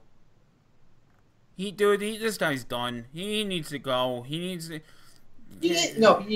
I don't think he's renewing his He needs to contract. go. Take him. Get him, fucking Corbin, fucking Axel, Bo Dallas, Bray. Get them the fuck out of here. Take fucking Paige and Summer Rae with you. Get on the fucking bus and get out of here. Ooh, tell us how you really feel, Bobby. Which, by the way, I've been wanting to do this for a long time. I want to do this. I think we could. I want to do it on a week where there's not a lot of news. Maybe we could try it next week if there's not a lot of news. But when it's you and Earls, if he actually shows up, for a full show, I want to do a show where we run down the roster and we all debate on who to keep and who to let go. Oh, I love the idea. I like our own like bus. Well, Soup likes to call it the bus flip. Just pretty much who we like to keep or fire. Not fire in the sense of like, leave them jobless. I mean, obviously, just let them go from the company. Oh, I would let go of half like the roster for 205. Like half the roster would be gone. I would retool it. As I say it because I've seen a lot of these guys work in the indies, and I've been wanting them to get a job here. So I don't think it. I think it's counterproductive to do that. A lot of them, wouldn't they be better off going to like Japan and working with the Super Juniors rather than or not be a fucking like 205 guy? Like look at what Zack Sabre Jr. probably the smartest decision he ever did was not take a freaking contract with them. He's even been lost in the shuffle. Now he's an actual legitimate talent. He's put on fantastic fucking matches. Like, and he said, like, I'd rather work as like a person, because when you bring weight class into it, people are less likely to pay attention to a particular weight class, because they were like, okay, I understand like the difference between the Super Junior, and like at the same time, you have a legitimized like division. Now you haven't had the division in such a long time, and they don't interact with anything else. Like it just feels like a separate show. Like it feels like a low rent NXT that you sometimes see on regular television every once in a while, and nobody watches 205. Like, what was the point? Like, and you could have done anything with them. You could have made the matches insane. Like, did you need, if you were gonna change the ropes, couldn't you have like done other stuff with it? So like, I don't know, ropes have more flexibility to it. If you're gonna do that, so they can do all the shit, they just have regular matches. Like you can see in any, like, they just look like plain old jobber matches. It's like I'm watching Heath Slater face the millions of other Heath Slaters they have in the company for some reason. Yeah, the fucking the Heath Slater family there. We mentioned this once before. Like, how many generic wrestlers do they have that all look like Heath Slater? Like the red hair, the beard. Like, weirdly enough, and I hate to say that about like even sadly enough, Sami Zayn kind of fits that bill a little bit. Dude, he's the new Tito Santana. He's not going anywhere. He's gonna stay where he is until he either gets hired. Because you know what he's gonna be? He's gonna be the next Dolph Ziggler. He's another guy that got lost, who's a fantastic worker. He gets lost in the shuffle, and then eventually people just turn on him. I'd say if they, God forbid, ever break up that Breezango gimmick, I think the new one, it is because he kind of looks like him. Tyler Breeze will be the new Ziggler. No, I think to be honest, Ziggler was in the high mid card for a while. I don't see Tyler Breeze getting anywhere as close to like being like that. That's why I see Sami Zayn, because Zayn is kind of in the mid card. Like, he's not like completely a jobber, but I don't think he's gone as far as the mid card. Like he's not high up in the mid card like how Ziggler was for a long time, because he kept in like the Intercontinental title hunts, and he was doing like high mid card stuff. Like he's not like a Titus O'Neil or what the hell, Apollo Crews or a Jack Swagger, like somebody who just like stays in like the guy always does like the curtain jerker. Yeah. That type of mid carder. It's a weird situation. I feel like Sami Zayn is going to just turn into another Dolph Ziggler, or he's gonna lose his mind and then just want to leave the company altogether. Which, to be honest, if you're a mid card and you know you can work, why the fuck do you even want to stay in the company? Like, if they're gonna treat you like this, you had fantastic matches, especially with Kevin Owens. Kevin Owens, what the hell are they gonna do with him? Oh, now did you see that promo? So that promo, and that was fucked up. I can't believe the writing staff let him say that. Yeah, right. Christ, Jesus. I really can't believe the writing staff let that happen. Sadly, I kind of could. Just, dude, they love, the writing staff loves being dicks like that. I kind of like the idea of him like kind of losing his position, because he went nuts and like attacked Kevin Owens. He's suspended indefinitely. Something like that, yeah. Yeah, but that doesn't make any fucking sense. But at the same, it's kind of cool, but at the same time, it doesn't make any fucking sense because he's wrestled like multiple times. Like, what's the difference between attacking them outside the ring and inside the ring? You're still attacking the talent, Like, right. He's got into fights with AJ outside the ring. Like, AJ attacked him and he like defended himself. Like, I can kind of understand, like, oh yeah, he did attack him, but he did. Like, Kevin Owens said some really fucked up shit. Like, he kind of wished that he died. And he didn't kind of wish. He actually said he should have died in a freaking helicopter crash. Like, oh my god. So that's going to be the workup for that match. But I mean, what are they doing with Kevin Owens afterwards? Like, AJ's going to have the U.S. title for a while. And supposedly Shane is indefinitely suspended. Yeah. So I mean, but what they're going to work a match either in the next couple pay-per-views or either it's Survivor Series. So that may be a long-standing feud. But what are they going to do with AJ then? Who does he have? Who does he have to face?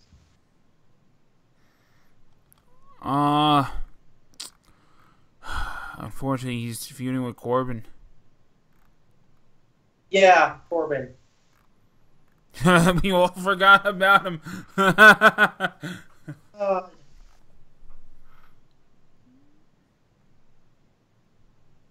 Yeah, but why? Like, good grief.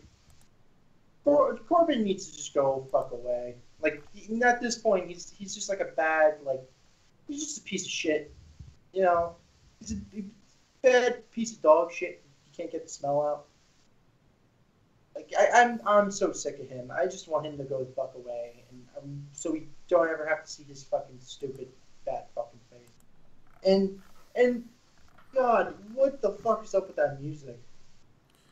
Oh, you don't like the Oh yeah,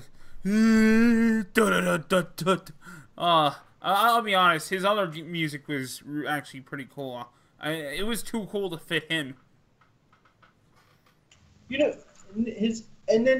that's just as bad as Gotch's freaking music too. Oh, you mean Aiden in English? Aiden English, sorry. I hate that song. Oh, I hate that song so much. Like something from like Resident Evil. No, it's like, dude, it's like fucking, it's like Doink the Clown's really, it's like Doink the Clown's evil theme mixed with like, I don't know, it sounds like something like 1994. No, it sounds, I'm not kidding you. It sounds like, I'm gonna find this. I'm gonna send you the video, and I'm gonna, because this is like a song for like a Resident Evil boss. Yeah. By the way, dude, there's a lot of static on your end. All right, now you're good. Yeah, oh no, actually, no, back to static. Good. You got a lot of static coming in. Good. No, still the same shit. Better? I think Mr. Bonesaw needs a new mic setup. I think Mr. Red's gonna get a fucking super back in the head. Luckily I can't hear you. Fuck you. Dude, I can't hear you at all right now.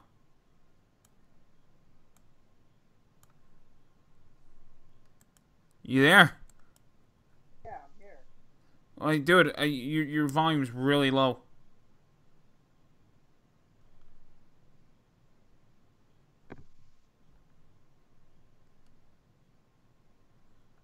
Still can't hear you.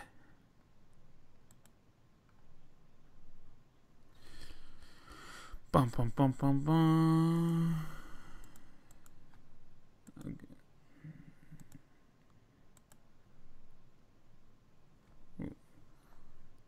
Are you there now? Still waiting.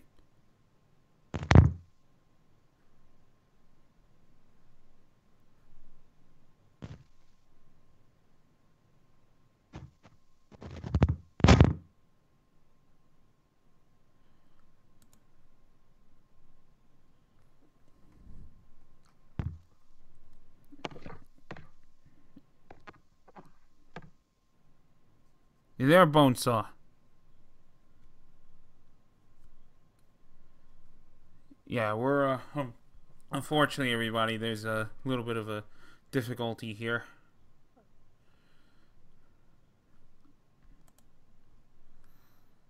You know, what was it? 2 weeks ago we had this problem.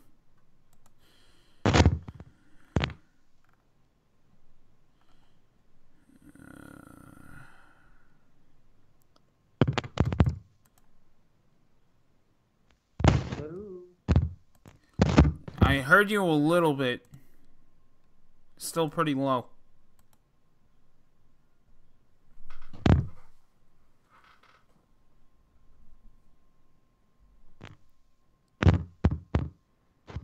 Is that better? There you go. What's going on over there? I don't fucking. Oh, it's crackling again. It's like fucking voodoo curse. Yeah. It's karma because we keep making fun of Earl's. Yeah, Earl's has like some kind of power over electronics and is just like fucking with my shit. Yeah, who thought he knew about them? Exactly. Well, we gotta mention. I want to mention this. So all the WWE guys gotta work on Christmas now, huh? Yeah, what the hell's up with that? USA Network wants them to work on Christmas and New Year's Day. Why? Like, what's the point? What are they getting from it? They want ratings.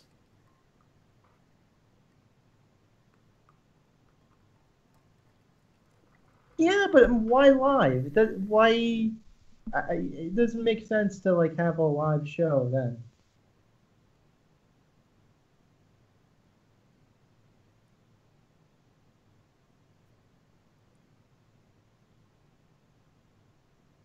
Hey, what? Wait, what? You're fading out again.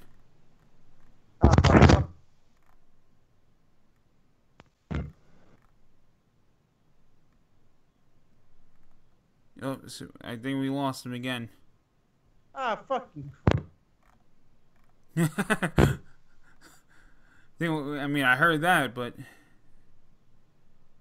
All right, you good? Are we good? you good right now, yeah. Let's not jinx I it. think Bubby's actually actively. All right, let's do this shit. I'm sending you to it now. Go. This sounds like. I really think you need a new mic, by the way. Probably this shit probably broke. All right, let's see. What are you sending me? All right, go to right around.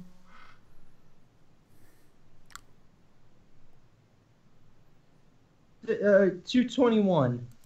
Tell me that doesn't sound like Aiden English's music. Okay. 221. Alright, I'm gonna just try something real quick. Before I get to there, can you tell me if you could hear this? Can you hear any of that audio? No, I couldn't. You couldn't? I couldn't. Alright, hang on. I don't know why I could hear your audio before, but I can't. Like, Yeah, now I all of can't. a sudden, yeah, I don't know. Alright, here. I'll play it right now.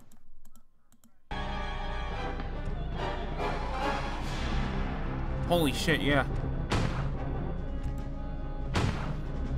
Alright, now here's Aiden English's. Oh, of course the fucking pop-up would come up. God damn it. Ugh, alright, here you go. No, shit. Alright, I gotta find the right one. Hang on, let me get you back on. But yeah, it does sound like his. Okay. Right? It has like that like operatic thing. Here, let me see. I think I get it now. Okay. I think this is his current one. Here is your winner, Aiden English! I'll tell you what you can say. Kevin Owens has gone off the deep end. Let's just strip the referee of his jersey, put it on himself. Oh, that's so terrible. That's so fucking terrible. It has like that weird like operatic like the sound, the same tone. Like I don't know if that was what they were going for, but it sounds like the Birkin fight from Resident Evil 2. I wouldn't be surprised, but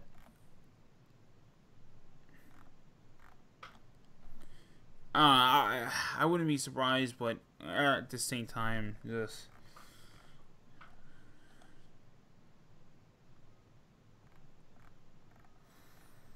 Oh man. What else? So what else is there on the? Is there anything else we want to get into, or? Shinsuke Nakamura defeats Randy Orton. I kind of fucking knew that was gonna happen. Oh, you want bad? Oh, you want real bad? The fucking marks. They are marks.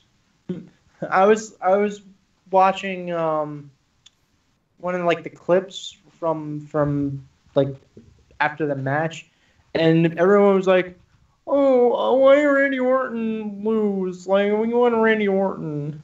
Like, this guy sucks." No. No. I just read the comment and it was just like you can tell they're fucking WWE marks. And I said I just left the comment. I was like, okay, let me talk, like let me shoot about you fucking marks. Randy Orton is, and I like Randy Orton. Like, don't get me wrong, I'm actually a fan of his when he's not like shitting on the indies and actually putting in work. He hasn't been Randy Orton for a very long time. He goes in cruise control, beats the shit out of somebody, and then does an RKO. That is not the Randy Orton that I liked when I was growing up.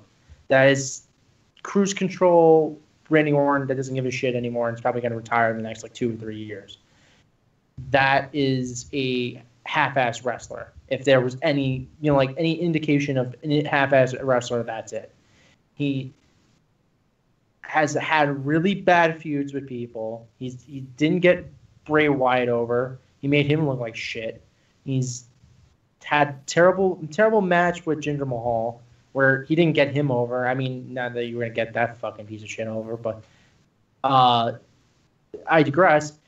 He's not been Randy Orton for a very long time. The Legend Killer, the Viper, he's not. This is just like kind of like a shallow imitation of what he was in his prime. Now, he doesn't deserve the championship. And even if he did deserve it, in the same way, Cena has been a fantastic wrestler for the past like three to 4 years now. Right. I don't think he deserves another title shot or a title victory because he's past his prime. He's about to retire. There's nothing else to prove. Your whole job as a guy, as one of the top guys, and especially at the end of your career when you're a grizzled veteran in a company, is to put new guys over. And the very fact that they're talking shit about a guy as like it's mind-boggling because the fact is Nakamura has done more in his career than Randy Orton has ever. Just his stats, his accomplishments, the matches he's had are on par with the greatest in our sport has ever had. So to say that Randy Orton is more deserving of a title shot doesn't make any sense to me, and especially when he had 2 title shots in kayfabe. So when people are going, "Oh, well, he won Randy Orton," tough shit. Like, if you really care about the company and getting people to watch again, you want new talent. You want guys like Nakamura who are going to bust their ass and perform, because Orton's not. He's not gonna. He's almost done with the career. He looks like a guy that's about to retire in the next couple of years. And God forbid if he ever gets another drug suspension, he's done. Because I think that's like his 3rd strike. Yeah. Like, look, I like Orton, but I don't need to see him as champion again. He was champion like maybe a couple months ago. Like, I don't need to see it again. He did nothing with it. So just cry me a fucking river. Like, I don't care. I want to see Nakamura. I want to see Nakamura be a legitimate talent in the WWE and get over. Because to be honest, we haven't seen a Japanese champion since fucking Antonio Inoki, as much as they don't like to bring it up. But that's the case. Yep. And, the closest thing we've gotten to a Japanese guy has been a freaking Samoan guy pretending he was Japanese. So, at the end of the day, I'd rather see Nakamura. He's going to have fantastic matches. He's going to bring people from Japan to watch. It's not going to be like a half-ass thing with India where even the people in India don't like him. It's going to be, holy shit, Nakamura's champion in WWE. Huge amount of like the New Japan audience is going to go and tune in to say, hey, maybe he's going to have a fantastic match. Oh, maybe AJ's going to lose the U.S. title and try to challenge him. We'd rather see that as fans rather than saying, I am the Maharaja, I'm going to RKO you. Like, okay, I don't give a shit. Like, I'm an American, I don't even want to watch this shit. Like, why? Why would I pay to go and watch a pay-per-view when it's something I don't care about or want to watch, or I know it's going to be inferior product that's going to look like a fucking half-ass house show. I'd rather watch a fantastic match with Nakamura, and I don't understand why people are flipping out about this. I really don't, and that brings the whole point of the fans suck, and that's why we get the shit we get. Yeah.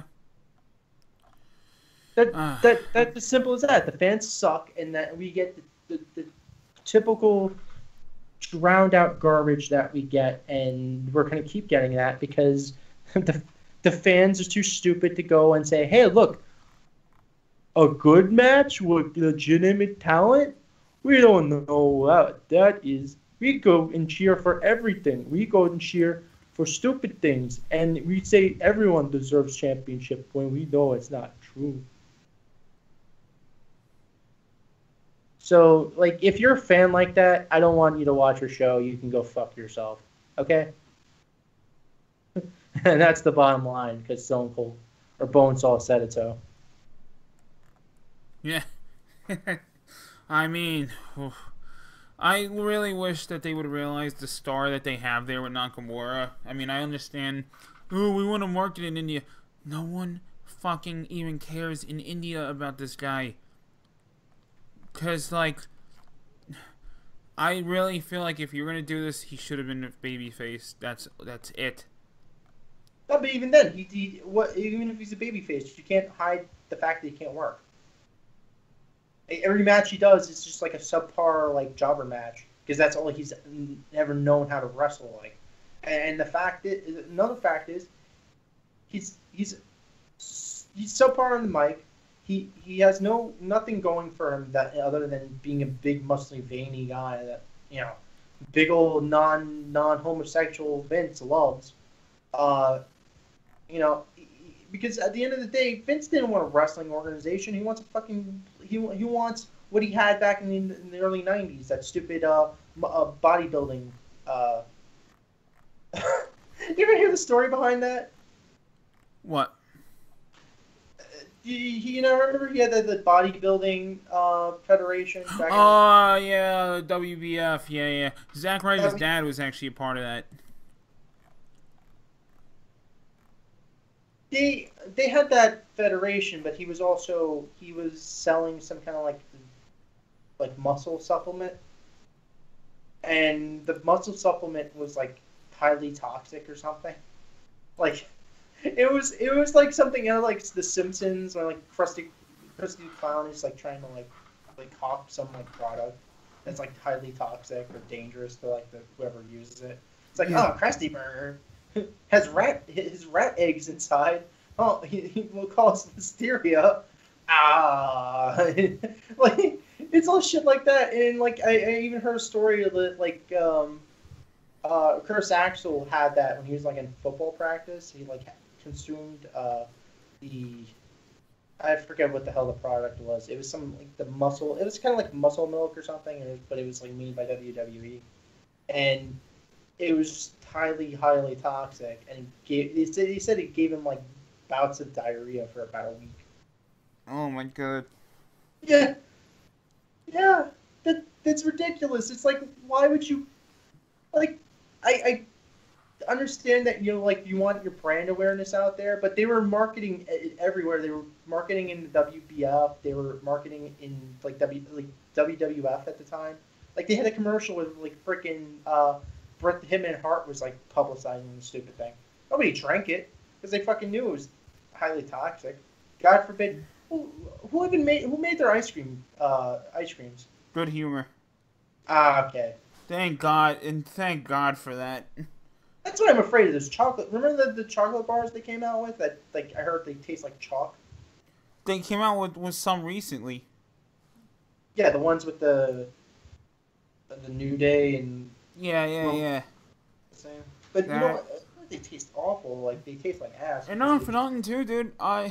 Here's a good story to bring up. I actually did have somewhat of the pleasure to go to the WWF cafe when it was here in New York a couple times, and I'll tell you, dude, when I was young. I think the only thing I ever ate from there was maybe like a cheeseburger, and like grilled cheese and maybe like chicken or something, like chicken fingers. I was like maybe like, I want to say I was like 12 or no, not even 12. I was 10. I was like 10 or 11 when it closed down. It was like 2002 or so. So, and I've been going there since I was like 8. But like when I went there, like the food was not that like it to be perfectly honest, the food tasted really oily. Like it just was not like anything to brag about. It just tastes really greasy. It's made from Triple H's sweat. Yeah. Here's an authentic wrestling product, folks. He sweats right on your burger, so that's why it's so oily. And if we can't get Triple H, we get Rhino.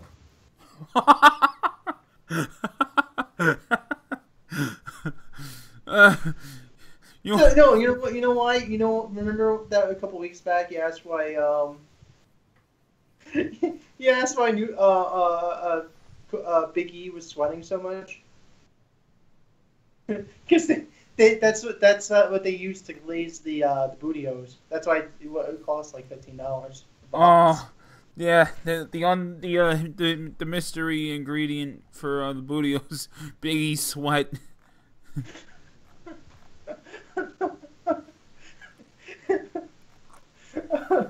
And now a piece of fro in every box.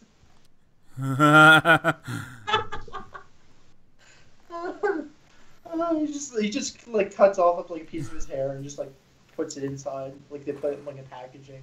That's like, oh, you can be part of New Day too with your own fro, and it's made with Big E sweat. Oh god. Oh god. And then they can have like a really creepy commercial. It's like, do you feel me inside you? Oh no.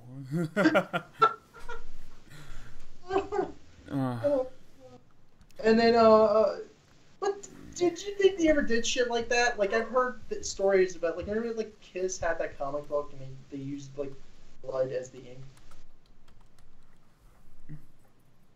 You use what as ink? They used blood as ink. Who? Yeah, they made like like back in the 70s, Kiss made like a comic book. Where, oh really? Yeah, they made a comic book with Marvel, and they used like for the first issue, they drew some blood from all the members of Kiss, and they used the blood. They mixed the blood with the ink. So like it's actually like blood that they used as like the ink for the comic book. That's metal as fuck.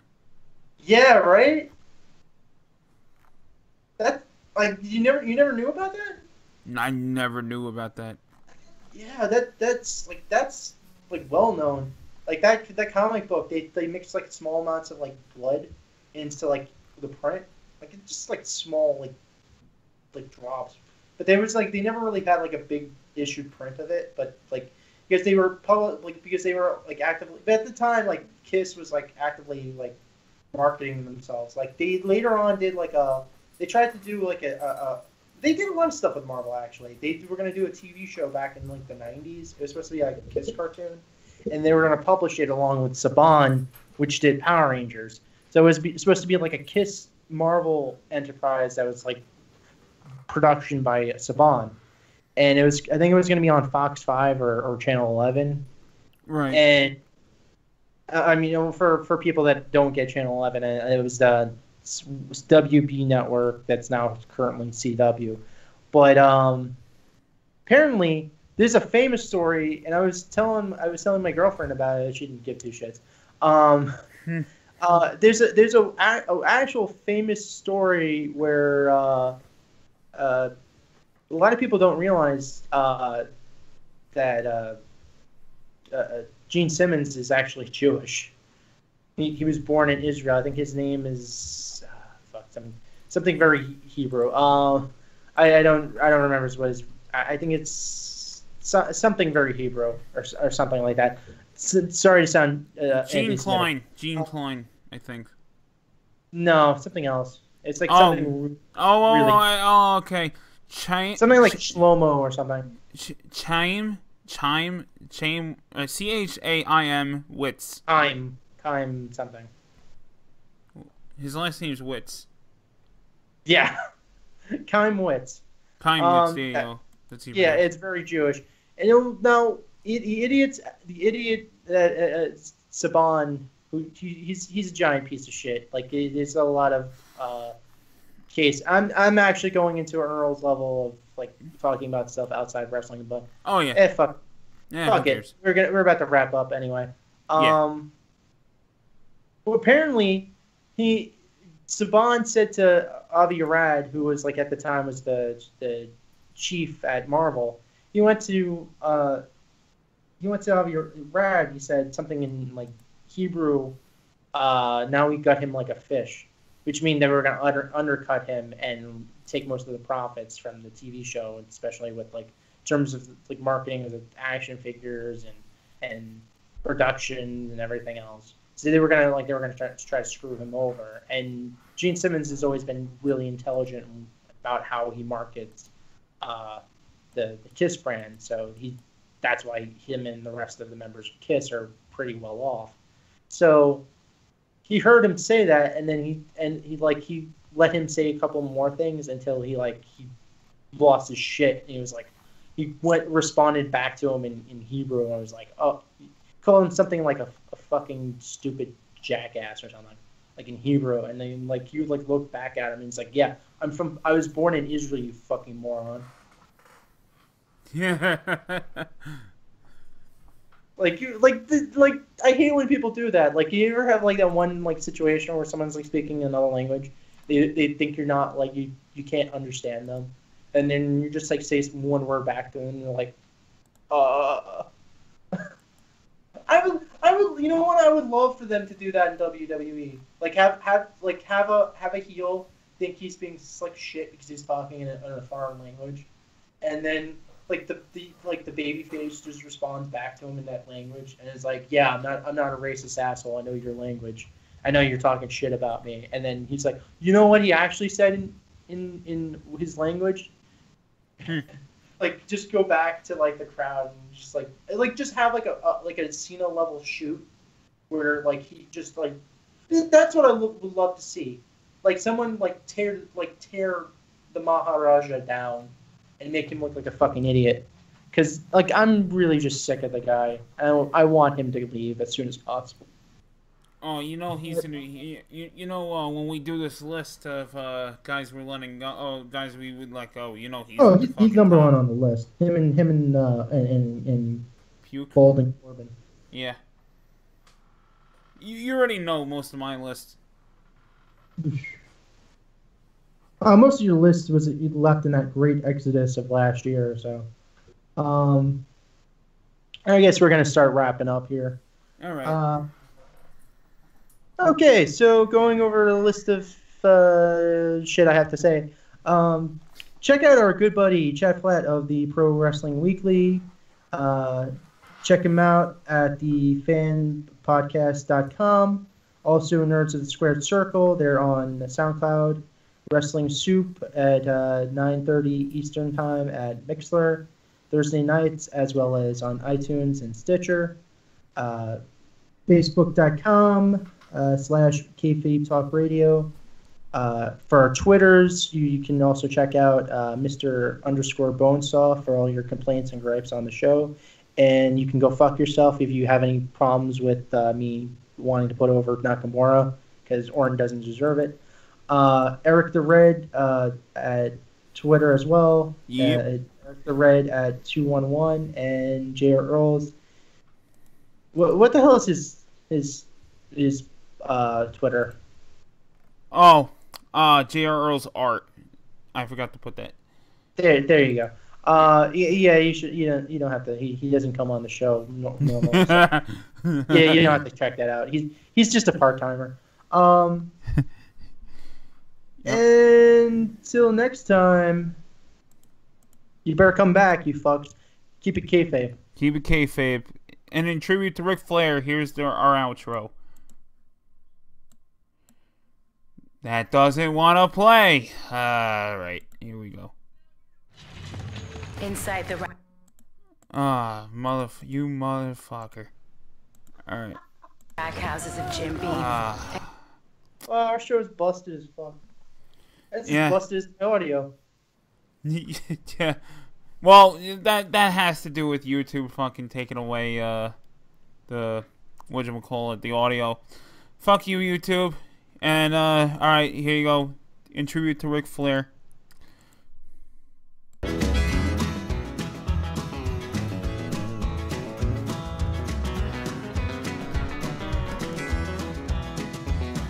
I woke up still not dead again today. The internet said I had passed away. Well, if I died, I wasn't dead to stay. I woke up still not dead again today.